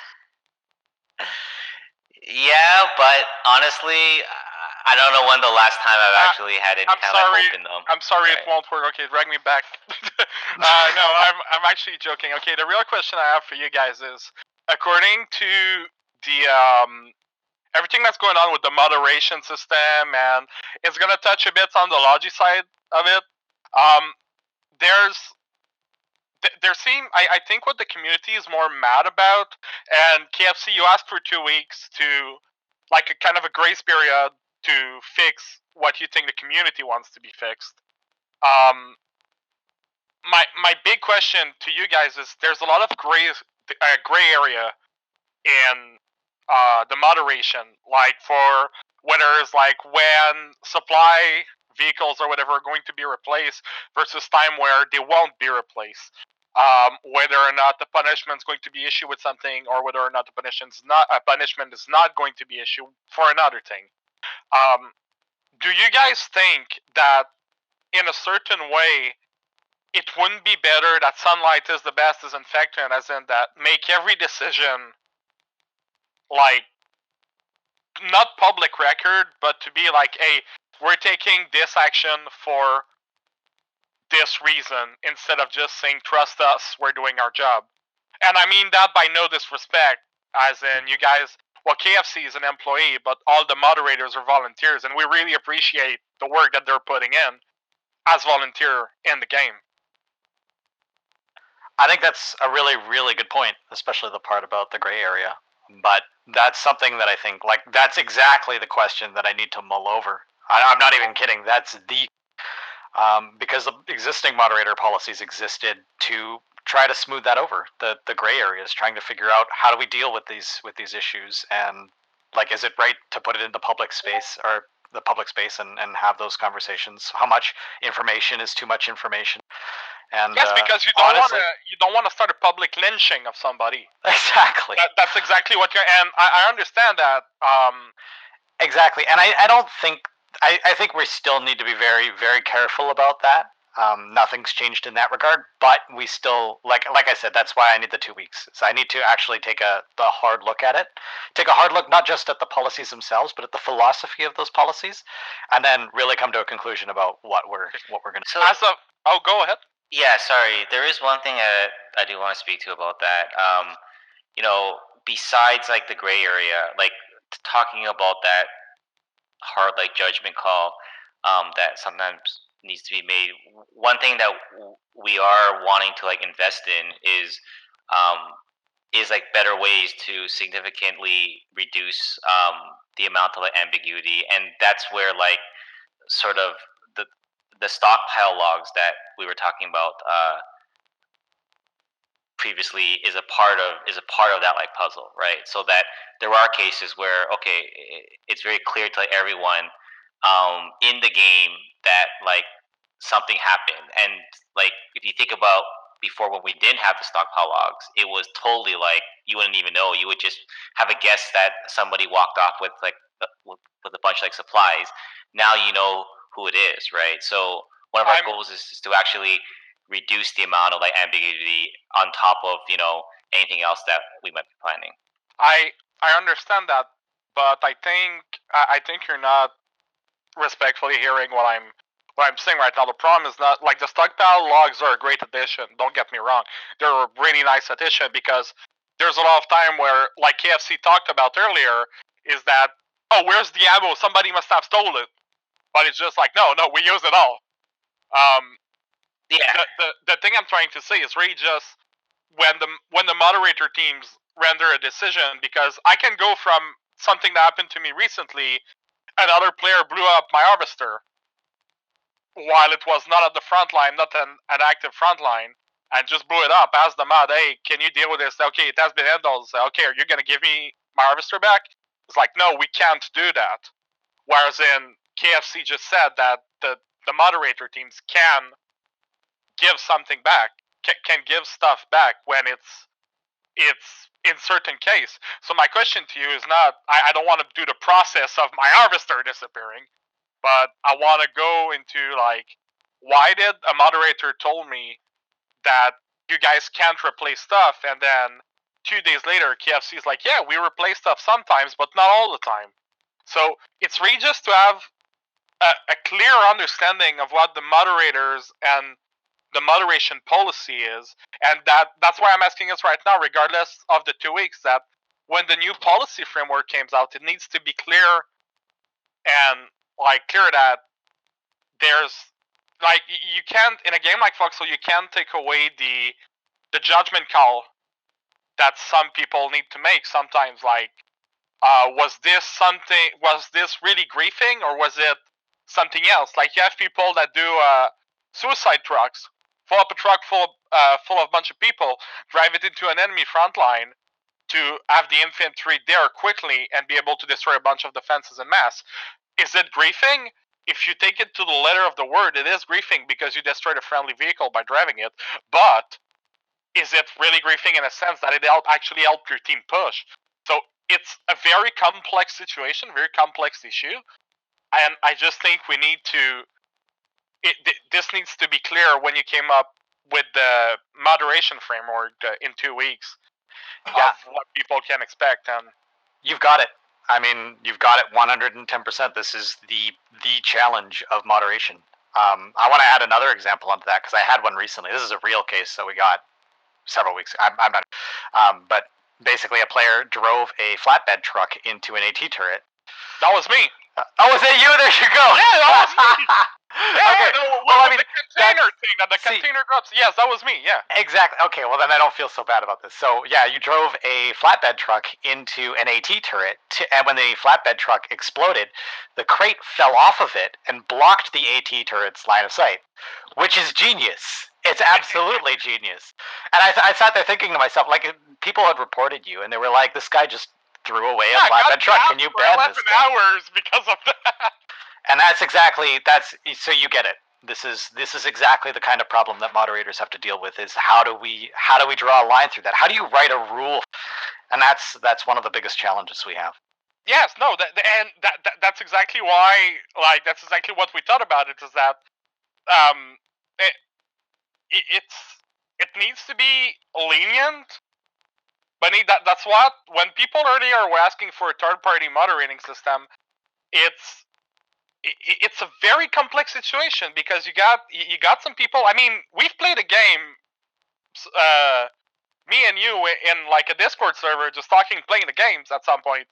So it's very difficult because you have to be like impartial, but you're always gonna have somebody who's gonna come tell you, oh yeah, but he's friends with KFC, or he's friends with him, or he's friends with that moderator. Oh, if this moderator, he's a colonial, so he has a bias, or whatever. So it's a very complex issue, but it needs more transparency to alleviate all the problems. And there is something that needs to be done because with the amount of stuff people are saying in the community, the amount of people that want, and I'm not agreeing with this, that wants your head on a pike, and that wants you fired. It's not constructive criticism, and it's not how things work. Let me put a period on this by saying that even if they do manage to open up and be more transparent about things, I guarantee that will not be enough for some people. You know, everyone interprets transparency differently. So you're right. It is extremely complicated, and that's just where we have. That's it. Ultimately, it's up to KFC and Mark and the dev team to just come with a decision. And I guess at some point, this is going to be I don't want to say a line in the sand, but maybe a choice is a choice. So I don't know. Well, yeah, LaFar, if you didn't have anything else for us, thank you so much for calling in. I don't know if we can even I be. can just... Sure. Okay. Go ahead. No, I was just saying, I don't know how much longer we can hammer that point in, but yeah, extrapolate on this. The last thing I want to say is that a lot of the negative feedback you guys have, and at that point, it's not just for the moderation system, but even in the development, is you guys. I feel like you guys have a PR problem in a way that a lot of time you're gonna put something out, and the way it's worded or the way it's easily misinterpreted with some people. Best example is the dev blog you just said. Like a lot that you just released, a lot of the points like in that are misinterpreted by a portion of the community, and you have to come here and after that clarify that. But the problem is that you guys are so close to the community in a certain extent that when something is misinterpreted, it turns very quickly into, I'm going to go talk to this guy, and I'm going to go tell him to go kill himself. And No, but I mean it's right. Come on, Kefsi, tell me how much time do you have somebody that send you a message on Discord and tell you something like you're a fucking asshole and you should be fired? Tell me that does not happen to you. Yeah, I mean, definitely that does happen on occasion, and it's really unfortunate. But I think what you said there is really important in that we're not selling shoes here. We're not selling jackets or some product. We're selling people's. This game isn't just a game. It's not just a $20 commodity that you picked up off a shelf at a GameStop. This is your passion. This is your hobby. It's like when you change fundamental, when you make poor decisions about somebody's hobby, somebody's passion. Of course, they're going to get very violent about it. And I think it's important that we remember that even with these people that send you the really hateful messages, is that they're doing it from a good place. I try to keep that in mind when those messages come my way. And even if it's not a good place, it's still a passionate place. Because if we didn't care, if we didn't care about Foxhole as not only a community but also as a game itself, PressCorps wouldn't exist. You know, I wouldn't have made radio plays. Geoffrey wouldn't have made the stuff he made. You know, Crazy wouldn't be a moderator. Like, we wouldn't care. I mean, we have basically the owner of the company right now talking to a bloke that is a player. And that he could just brush me off, tell me like, yeah, you're a nobody, go fuck yourself. And that's another time to come here and talk to me. So that's another thing that I want to highlight that a lot of developers don't do: the transparency and the effortless and continuous communication that they have with us, the community. That's something that we have to remember. No other studio, like I dare you to find another studio that is as transparent and as communicative with its community other than Clapfoot. I'm sorry. Like, this is not me sucking up to Markfoot. Like, you cannot in good faith tell me that there's another studio that does it as well as Clapfoot, because there isn't one. I don't want to start, because there's other indie developers that are really great, that have very good interaction with their community to the level they're doing it like right now, like just having a conversation, whatever. I don't think there's any other developers that are doing that. And call me a sellout or whatever, I don't care. But it like I said, a lot of the problem comes from PR. And real quick, we do have to close on this, but finish up your thought. Exactly, yeah. No, but that's the only thing I had to say. Is just like a lot of it comes from PR. And by the way, I'm available for hire if you need some. There is one thing. Like, there is one thing that I do want to add to that last point. I do think it's one of the things that we've always tried to do is to just like say things as they are, and that doesn't always work out that well because we don't, as you say, we don't have a PR team that looks over everything and looks over each and every word and says you shouldn't do this word because someone might take that and there might be like a misunderstanding. Often we just go out there and like say what's on our mind, and there's a pro and a con to that. The pro is that very often there is the transparency and you guys know exactly what we're thinking, but the con is that we're not perfect. We're just human beings, and we might say things that we don't mean sometimes, or we might say things that I don't know, like when you're talking a lot, you sometimes just it's hard to be like perfect, and that's where the con is. And that's where sometimes you might say something and someone might go and like take that quote and completely misunderstand what you were trying to say. So it's definitely a pro and a con. No one's asking you to be perfect, Markfoot. You can rest easy on that. No, that's good. No one's asking you to be perfect. It's not. He's only saying that to hide the fact that he's a god. Yeah, well, no, you know how it is, and it's weird because I have some students that plays the game, and they're probably gonna see me talk to you guys and be like, "Wow, he's not like that" when we talk to him in like a classroom or something. But like, so you're a god in a classroom. I'm a god when it comes to robotics and project management. I guess that's what I've been told. But this is not the point, and we're digressing now. Yeah. Okay, LeVar, thank you so much for coming on. Hope to see you again in the future. That was a good one. Have a good one. Bye. All right. Let's see. Coming up next here, we've got MREBoy coming up here with us. of the 82 DK. I believe he is in the logistics division, and I'm speaking very slowly so that he unmutes his mic. There we go. Hey, MREBoy, how are you? Oh, hello. How are you? Doing quite well. So did you have a question for us, or something about the 42nd conflict, or the upcoming 31 update, 31st update, 32nd? Well, I do mostly logistics, and the thing with cranes, not always being accessible. They sort of took care of that with crane can be built anywhere now. Main question is, we have now a building with a crane on it that doesn't actually work, and the things that this building puts out require a crane in order to actually be used. So I was wondering, is that crane ever going to be useful, or is it just a Christmas ornament?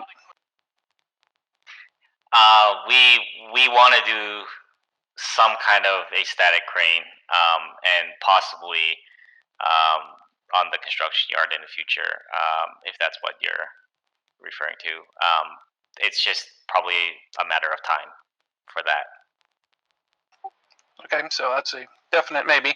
And sort of related to it, what about buildings doing actual things? I mean, I know it sounds a little weird. Like, for example, there's the mortar building. Use the vehicle building to build vehicles. I mean, is there a possibility that we'll have buildings that do things that can be utilized somewhere else? Could you give like an example of that? I know. I was trying to think of an interesting question. You mentioned the mortar house. Are you saying about? Because I mean that's pretty straightforward on what that does, right? Oh, so you're saying, would you be able to build something like that on your own? Is that kind of? I don't know. Maybe like some games have a thing. You like, for example, the kits you needed to make vehicles. You made an object, you took it somewhere, you fed it to another building. The building then was able to output something. Like maybe you build a building somewhere and then take the building, pop it down, and maybe it's another like powerful form of radar, or it's a super gun turret, or that's an idea. I think maybe some of the stuff that we're going to be doing in the base building update might be what you're talking about, but I mean, what you're talking about sounds cool, and I think that I think we want to see. It's a little open-ended, so I'm kind of having a hard time in answering the specific question. But I do think that if the thing you're talking about is our players gonna be able to build more things out in the world, and being able to moreover like deploy more things with the crane that turn into something useful out there in the world, I think in the next 2-3 updates we probably will see more of that sort of thing. Okay, works for me. Also, greetings from Florida. We have lots of Canadians down here. Feel free to visit. It's warm. Great. Thank you, MREBoy. Have a good one. Bye. All right, coming up next, GodBiscuit. GodBiscuit, thank you so much for calling in here to Zero Dark PressCorps. Have you called in before? I have not. This is the first time. I don't think I've ever heard your voice before. That's interesting. All right, well, this is it's gonna be an interesting one we've got here. Actually, why don't you go ahead and ask it?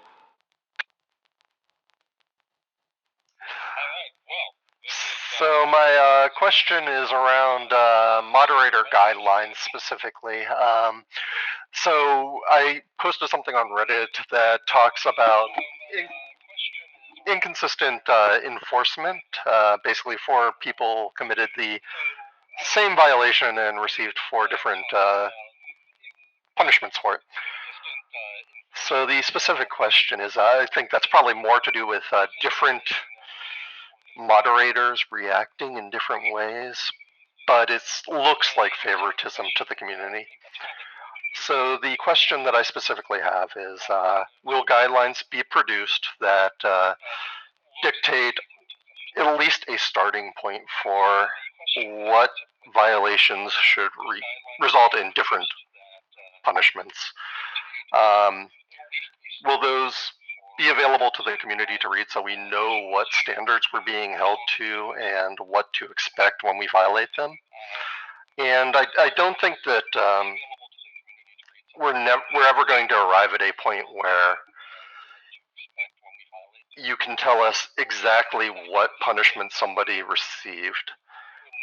But can we at least get something like an analytics screen that says, hey, this many people violated this rule, and these are the average time that they were punished for, or something like that? If I'm being honest, the consistency of moderation has not been something that I really read. I read all the posts about the moderator stuff from this dev blog, and I'm very aware of the people sending me messages. But the consistency of moderation hasn't been a contentious issue for a long time, unless I'm missing something. Is there like a specific case that you're referencing to where this was? He details a few specific cases in the Reddit post, and I realize this could turn into nitpicking a Reddit post, but yeah, something. Okay. All right, yeah, I got the Reddit post here. Okay, so you're primarily referring to like the consistency of like Reddit moderation. Well, I'm talking about all moderation. I'm talking about all moderation. I think the Reddit moderation is a specific example, but I think moderation across Reddit, Discord, and the game should be consistently applied. I see. Okay. Well, like I said, I don't think if I was to list the top 5 biggest problems that were raised as like moderation, I don't think that the consistency of the banning was really one of them. I think it's more. Correct me if I'm wrong, but it was more that like in that Reddit post or like in the dev blog post, I cited the case of somebody who's been a long time dedicated veteran, who we found like after having investigated him as a real person, this person was just frustrated, and we felt like he wasn't going to do it again, so we didn't come down on him too hard. Whereas the other case where somebody was very much trying to be a thorn in their team's side, and we believed that if the ban came undue that he would definitely go back to it. He got a longer time. Like, definitely it's an inconsistency, but I don't think that it was an unwarranted one.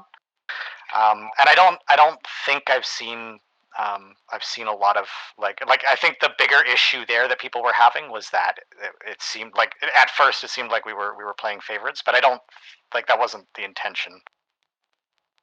Well, and I do agree that gray area needs to exist because I mean every single incident is different, every single individual is different. But I also think that the community deserves to have an expectation as to at least a guideline, a baseline of what those infractions are going to result in. Yeah, and I think you're right. I don't know how much we're going to be able to say in the 2 weeks, but I'm going to try to say as much as I can and try to be as open with it as I can. And it's like you said, not everybody's ever going to be completely happy with it, but we're going to try. All right, we'll try our best, and we'll see what we can. Let me try and punctuate this by saying that even though a lot of the outcomes and a lot of the punishments, applied may not be consistent or fully transparent as to, what kind of regulation are we going back to, what kind of rule are we going back to. I will say this about KFC, that how he treats every single case that comes across his desk is consistent, in that he will hear people out, fully investigate something, and I know this because I've seen him do it with various people. That is consistent, and I don't think you can. At least I don't think that you can. Well, thank you for that. That you can say that about him. I mean, he's still a piece of shit. But I mean, in terms of no, but in terms of in terms of him trying to apply himself fairly. He's one of off, but Yeah. he's still a good guy. Yeah, but I think him trying to apply himself fairly. Obviously, this is just me talking, but I think him trying to apply himself fairly to each one. That's the consistency that I see. Now, whether you should be happy about how he handled that one particular griefer, that's something different. But yeah, Biscuit, did you have anything else for us, or wanted to finish off with something? Yeah, just the other question of so sunlight is the best sanitizer, and I do see the point that we don't want retribution against people that have already been punished by the moderators. So we can't post their names, but something as far as like an analytics thing that shows that, hey, these are the crimes that people committed. This is the average sentence that they got, and this is how many happened in the last 3 months. Yeah, statistics would help a lot. And I think one of the ideas that we had for trying to express the policy changes is rather than going through the policies specifically, we might have to with some of them. We probably won't be able to. But some of the ways we might be able to is to actually pull real life cases from months ago, ones that are not relevant, redact all the names so that nobody's being harmed. And then just show like the action that was taken 6 months ago, and then show that's an amazing idea. What action would happen now under the new policies? Okay. Something. Thank you like for your that. time. Yeah, anytime. Yeah, no, Thanks for the Biscuit, thank you so much for coming in here. I know that wasn't an easy one at all. Yeah, all right, appreciate it. I think we'll move on to Punish Subway's not in here.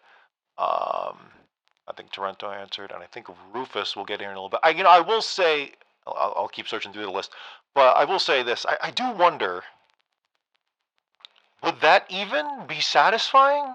Like, what is that? I'll be contrarian. What is the purpose does it serve to say that?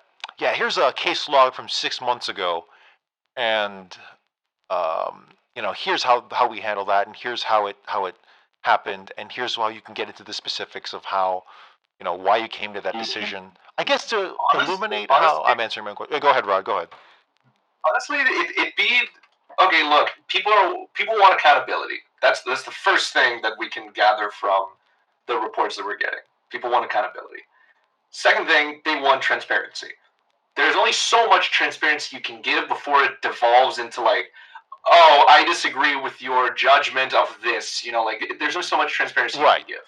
But at the same time, giving people an understanding of how cases are going to be treated and how you can expect certain cases to be looked at and then solved, it makes it easier for people to understand, like, oh, this is what I can expect. This is how I should frame something. Look, this is how I have to explain my problem, and it would make the mods' jobs way easier. And if the mods' jobs are easy, then the game just flows way better. I just simply think that. This is a whole different life for me. But this is like getting towards. No, this is honestly like creeping towards like judicial review and like the Supreme Court. My God, that part of my life. But anyway, we'll move on. I don't think Rufus is here. We'll get to Mark. Oh my goodness, what is it? Not Mark. Marcus.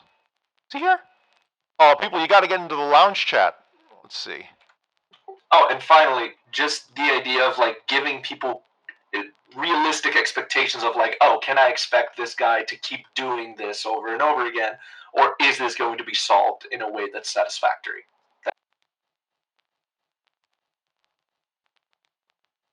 Oh, he is in the lounge chat. Whoops. There's a call queue channel you may not be seeing. People viewing later. Where is he? Where is the name? Oh my goodness. It was very embarrassing. You see his name? Looking at Marcus 917.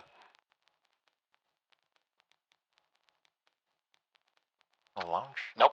Oh yeah, he is. He's at the very top. Oh, he's at the top. That's why. Blindness. Hello, Marcus. Thank you so much for calling in. Sorry about that. Yes. What'd you have for us here in terms of questions, comments, concerns for the devs or for future wars?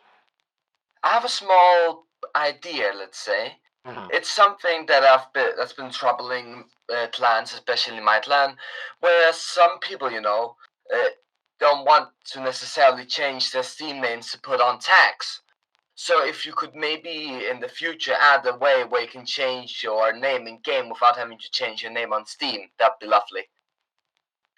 Yeah, we're gonna do the tags at some point. That's I think it's been confirmed. Yeah, I think it's been confirmed that just integrated regiments or clans, what have you, are gonna make their way in. I think that's been softly confirmed multiple times. And it'll be terrible, and everyone will hate it. Of course. Mm-hmm. Yeah. Was there anything else? Yeah, go ahead. I have a small meme I put in. Oh no. Oh no. It's not a bad one. It's about the window update. It's Where is it? Memes and propaganda. Oh boy. Brace yourself, the winter update is coming. Let me put that on the stream. That's a good one. Yeah, it is. I'm proud about it. You should be. Yeah. Well, thank you so much for calling. Oh yeah, go ahead. I have a small story. It was last war, where I was playing alone. It was a late war. The Wardens were pushing into heartlands from the north. I was just, I got an RPG. I went behind the Wardens since they did not protect their flank, and I got a nice hit on one of the light tanks. And then later on, I just kept out coming with shotguns and killing the Wardens. But yeah, I don't want to waste any more of you guys' time. So no, you're not wasting nice, it. I do evening. think the shotgun should be in the Sunhaven convention. That's a personal thought. No, another thing. Add bayonets to shotguns, please, for the meme. Please. I know it's not gonna happen, but still, it'll be so fun. Anything's possible. I can do it in Fallout 4. Just give us some goddamn instruments. That's all I ask for. And put a bayonet on the bugle. Have you ever been hit by a guitar? You don't need a bayonet, my dude. All right. Hey, Marcus, thank you so much for calling in. Appreciate it. Yeah. Bye. Hey, Big Boss, are you there? He can't hear me. Big Boss. Snake? Snake? Snake? Snake? Snake? It seems like Snake is asleep. That's good. We'll call He's him responding later in the text, yes. Oh, there you go. Hello. Hey, how you doing? I'm doing well. How are you? It's been a hot minute, but I'm doing okay. I have 2 questions, and I'll keep them short because everyone's been giving you your life story. Okay. The first question I have is, I understand there's been mention of new tools, or at least one tool. Is there only going to be one tool, or possibly a small hand of tools to enhance building within the winter update? I can't really talk about that on the Wait till Tuesday. That's that kind of question, unfortunately. That's where it is. I'm sorry. Alright then. Is there anything else? Modular buildings, has that been thrown on the table? Does that have any possible future, or are you still looking at it? What specifically do you mean by modular buildings? The idea I had in my head of AI defenses being modular, specifying in a particular thing, maybe small upgrades to a foxhole, not just it turning into a gun nest, but then maybe turning into a pillbox or whatever. Sort of like unionizing AI defenses, picking like a slot on it, and then just rotating it, putting it in the slot instead of having like 7 different buildings in the build queue. I think that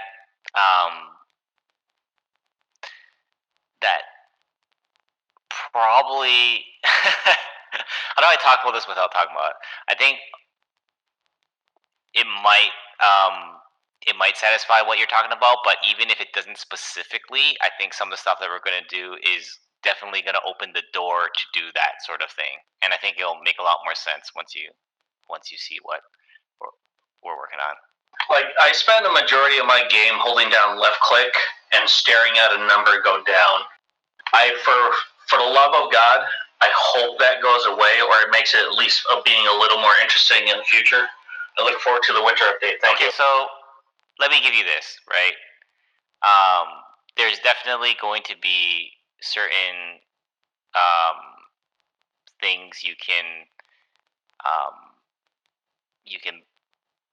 build, and build is a really vague term, where you don't actually have to hammer it. And there's more than one. Like there's more than one of. So there's besides. Okay, this is the one concrete thing that I'll say.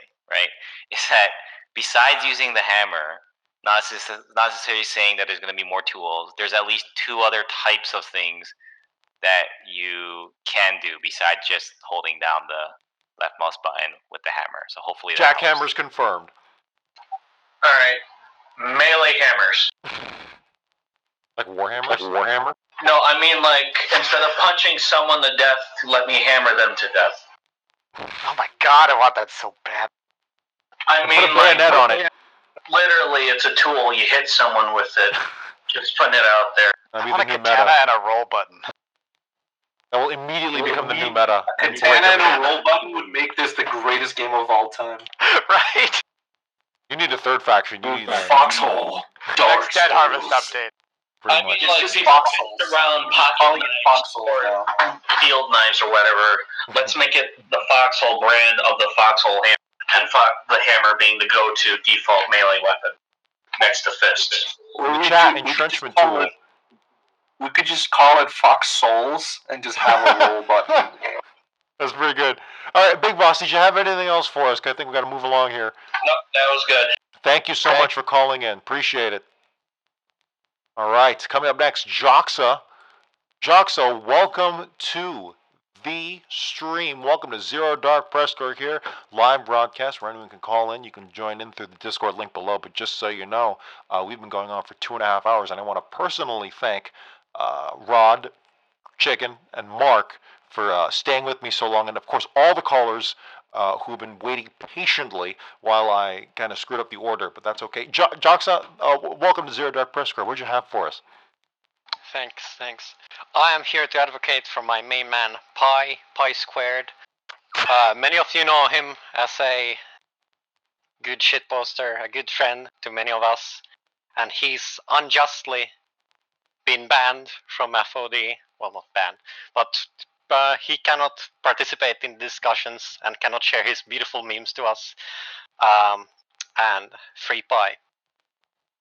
That's also free the memes. This is a real topic. Passionate about it. Memes are a beautiful art form. It makes the community better. Everyone's happy when they're made. But we can't have them in FOD apparently. Like, people get muted left and right for that. What's the deal with that?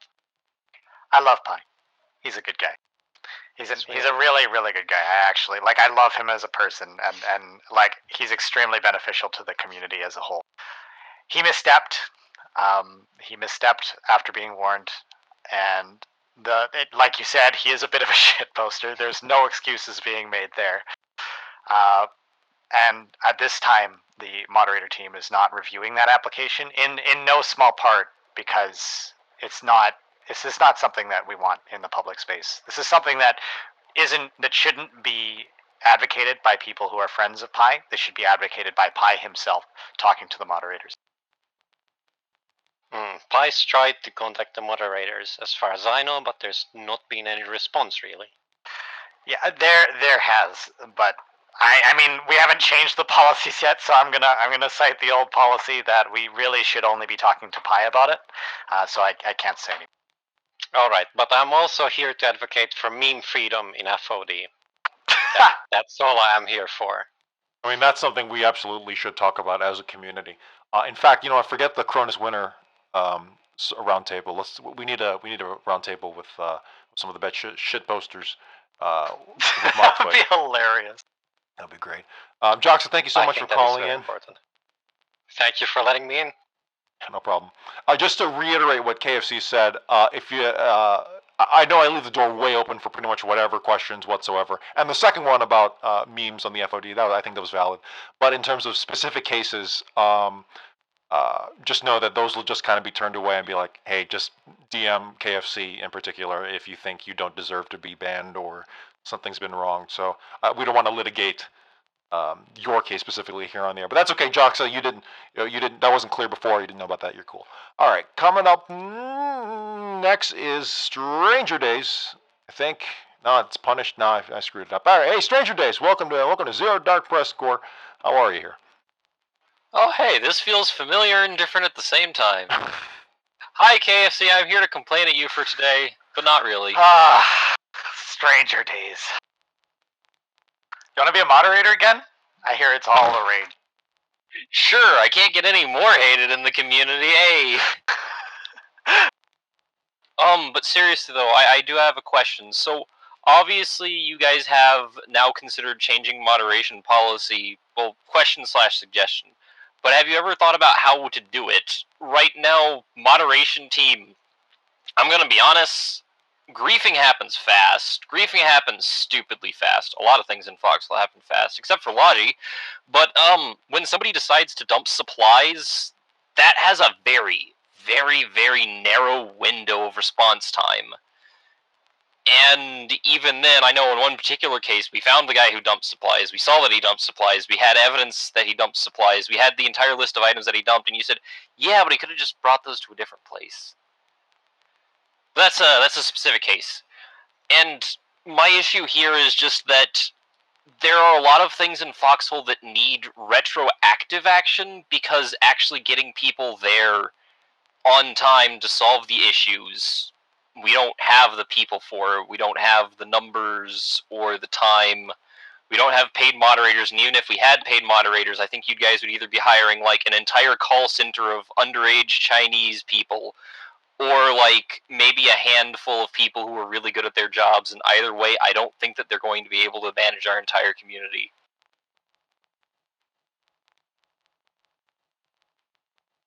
Oh, I'm sorry, was there a specific question along with that?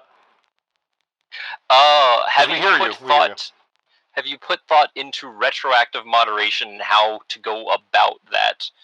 Doing things about stuff that have already happened, and perhaps having better information about that. Alright, well,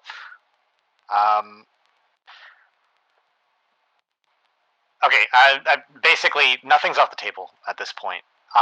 There's tools that we can implement. For example, what if, like, you're right, retroactively could be one of them. I mean, up until this point, we have been very, very discreet and very quiet about replacing items lost. I won't get into the reasons for that, but I think that has been the policy, that we don't really want to upset the balance of things. So we when we did replace things, we didn't really tell anybody about it. We just did it. But maybe that needs to change, right? Maybe people just need to hear about when items are spawned back in. That the griefer needs to hear it more than anyone, that they got banned and that all of their efforts were ultimately undone. I'm going to counterpoint that, and maybe you were going to lead into this, but then could that lead into the situation where people go, well, hold on, how come they got their stuff refunded? What about me? And you said that this wasn't worth refunding, and then other people will come up and be, it's tough because when you start doing it for one person, you have to do it for everyone, right? To get that sense of fairness. Absolutely. And the existing mod policies. Again, there would be guidelines to specify how that would work. Like, even though, yes, if you do it for one person, you got to do it for everyone. That meets a specific criteria, and finding that criteria is not going to be that difficult. Yeah, I think that's a really good point. I think that's really what players want to see, is that they want to know when these things can be replaced and when they can't. And it needs to be a clear line. A lot of the times people give our moderation team shit, and sometimes, very, very large asterisk there, it is not wrong that they're giving them shit. Other times it is entirely wrong, and the moderators actually are surprisingly hardworking for having zero pay, no dedicated hours, very few benefits, completely volunteer position, alienating themselves from the community, so on and so forth. Even so, they do a lot of good work when they're available to. And I think that if a moderation system was in place where it could be like, oh, well, I have time, let me just log in and replace these items that were dumped on the ground that despawned, that were clearly nowhere near the front line and weren't dumped out just to prevent the enemy from getting them. And I think part of the solution to that is designing the game. And KFC, you explicitly mentioned this in the dev blog, the original dev blog, but I think part of that also comes into designing the game in such a way where you close those holes, you close those flaws that allow people to grief in the first place, or allow arguments to arise in the first place.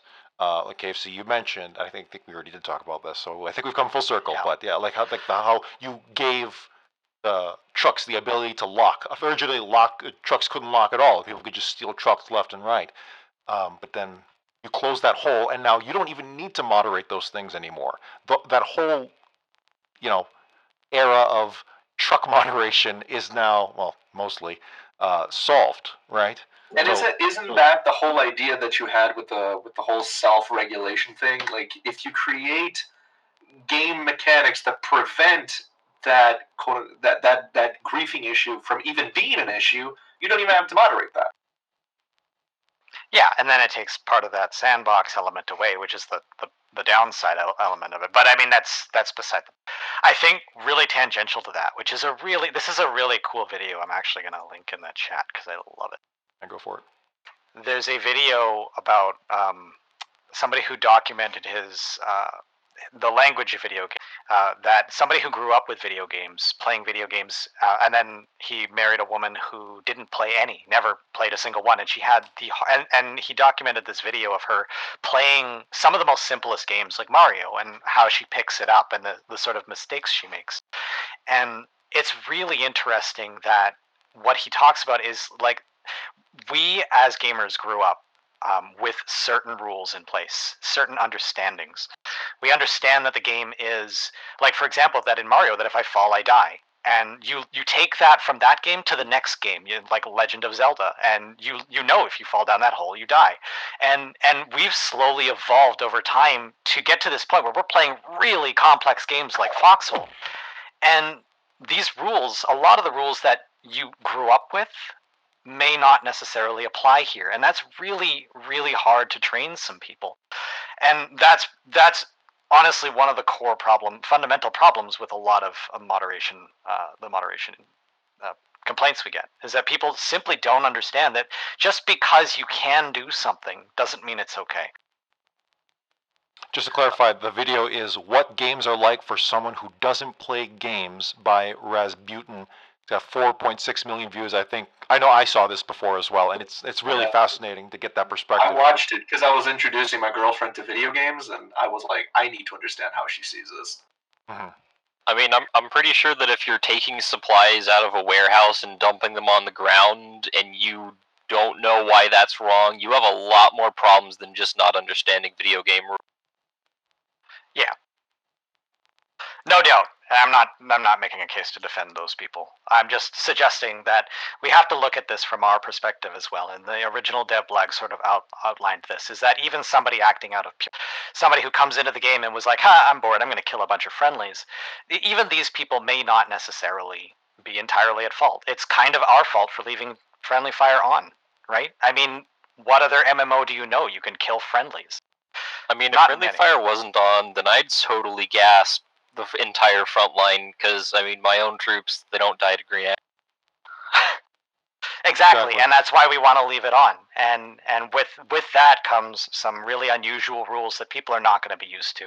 And when they kill people, obviously they should know that that's wrong. But if we have a moderator come in and permanently ban them for it, that's a little bit, I don't know, in my mind, that in the past anyway, before we get into the rehashing of these policies, that seems a little extreme for something that could have been, that is at least 5% our fault. No, I've seen that happen before. I can attest to that as well. I'm sorry, Mark. I'll get to it in a bit. It's just where, like, at the end of every Counter-Strike round, personally, when I see that happen, people just kill each other, right? Because it's casual and no one cares about the weapons. And that's just like a reflex for some people. And then you try and do that in Foxhole. Yeah, someone will come in and ban you if you try and do that. But if they didn't try and hear those things out, well then, I don't know. I think it'll get messy there too. I'm sorry, Mark. You had something to say? No, I was just gonna say that there's a reason why nobody wants to make this kind of game, because it's a lot of pain and it's a lot of challenges, and you're trying to make this thing that has these conflicting elements. Like, how do you have a game that's supposed to be a sandbox where players are supposed to try to work together, and but here we are. It's what we're trying to make, right? It's a blessing and a curse. And nobody understands that better than Stranger. Stranger is one of the ex-moderators. I think he got really stressed out being a moderator, and I don't think anybody understands the problems that we face better than him. I looked at myself and I said, tomorrow I'm probably going to just kick this guy from the Discord or ban this guy from the Discord if I still have powers tomorrow. Maybe it's time to take a break. And so I did, before I did something that I couldn't undo. Well, Stranger Days, did you have anything else for us here? Oh, Close it I out. would actually like to talk a little bit more about the idea of retroactive moderation. You said that nothing is really off the table at this point. What sort of... I mean, what is it, 1.0? Markfoot, you said you wanted to get to 1.0 by the end of the year, right? What sort of moderation tools would be feasible in that time frame? Like, what could This we year or ask for next that year? we could get? 2020, right? Yeah, well, I mean, if it's going to be anything, it's going to be 2020. There's no way we're going to go 1.0 this year. But I think that something that is part of the review process is that I think that we need to. There's always so much work for us to do in so many different parts of the game. There's so many voices telling us to do so many different things. It's but I think that something that is clear that we talked about today is that the actual moderation tools themselves need a lot more time and effort need to be put into it, because we're in this for the long run, and if we're going to survive this in the long run, this is just such an important part of the game that we need to. I think we need to put in 3 times more effort into our tools, if I have to be honest. I mean, we have put in a lot of effort in the past, and it's a far cry from what it was like a year or 2 ago. But I think we just need to do so much more in that regard, right? And I think the key thing is that we have to take more of a proactive approach for these tools, and not sort of wait for there to be more problems in the future before, and then say, okay, we got to just fix this one thing. Rather, we should just take a look at it in general and be, okay, how do we try to prevent more of these things in happening in the future? So on that subject, I don't know if I've ever actually gotten a chance to ramble at you about. Well, I mean, we already had Lek ramble earlier, but I'll at least try to ramble a short amount of time. Ramble about my idea for retroactive moderation. I believe that Foxhole needs a sort of heat map. Something that records every 5, 10, I don't know, maybe even 15 or 30 seconds what a player is doing, their rough position on the map, not really what they're doing, their rough position on the map, their inventory, if they're driving a vehicle, what vehicle they're driving, and then the inventory of said vehicle. Those are, I think, very good indicators of what a person is doing, where they are, and what they're trying to do. And I believe that it would vastly assist moderators in moderation. I mean, if you see a dude who's a colonial, and he has a truck full of high explosive materials, and he drives into Warden lines, when there's probably a very well-established front line right next to him, it looks like it's pretty clear what he's trying to do. He's trying to give supplies to the enemy. Or if you see somebody in a Jeep manage to drive said supplies all the way back to a Logi hub, once again, pretty clear-cut what he's trying to do. If you see somebody hop into a tank and drive into the ocean and then repeat said action 5 more times, it looks like it's pretty clear he's trying to grief. And such information would be available relatively often to the moderators, if not constantly, with a rough approximation of what's going on. I think that even if you were to go as far as every 30 seconds, every half minute, you don't get too far away in Foxhole unless you're driving full speed on a motorcycle. Yeah, so we can't unfortunately, it's at least under the current policies, it's not a great idea to talk about what current tools moderators have access to and what they don't, because players are going to try to skirt those tools. But I think generally, if you're suggesting that we have more information, I couldn't agree more, right? I think as much information available on each player as possible is definitely the way to go. I want to know the color of their underwear. Especially that. Are you a do you wear blue underwear or green underwear?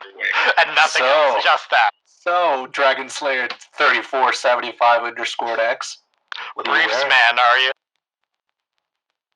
Hello, friend. I see that while you're wearing blue clothes, you have green underwear. You got a pretty mouth. What are you wearing? How do you think you look in lingerie? This got creepy really fast. It only gets worse from here. All right, Stranger Days, thank you so much. Yeah, have a wonderful time. You too. All right, we did it. We got through everyone. Again, I apologize. This became a 3-hour episode, almost. But you know what? This has been an eye-opening experience for all parties involved, including me.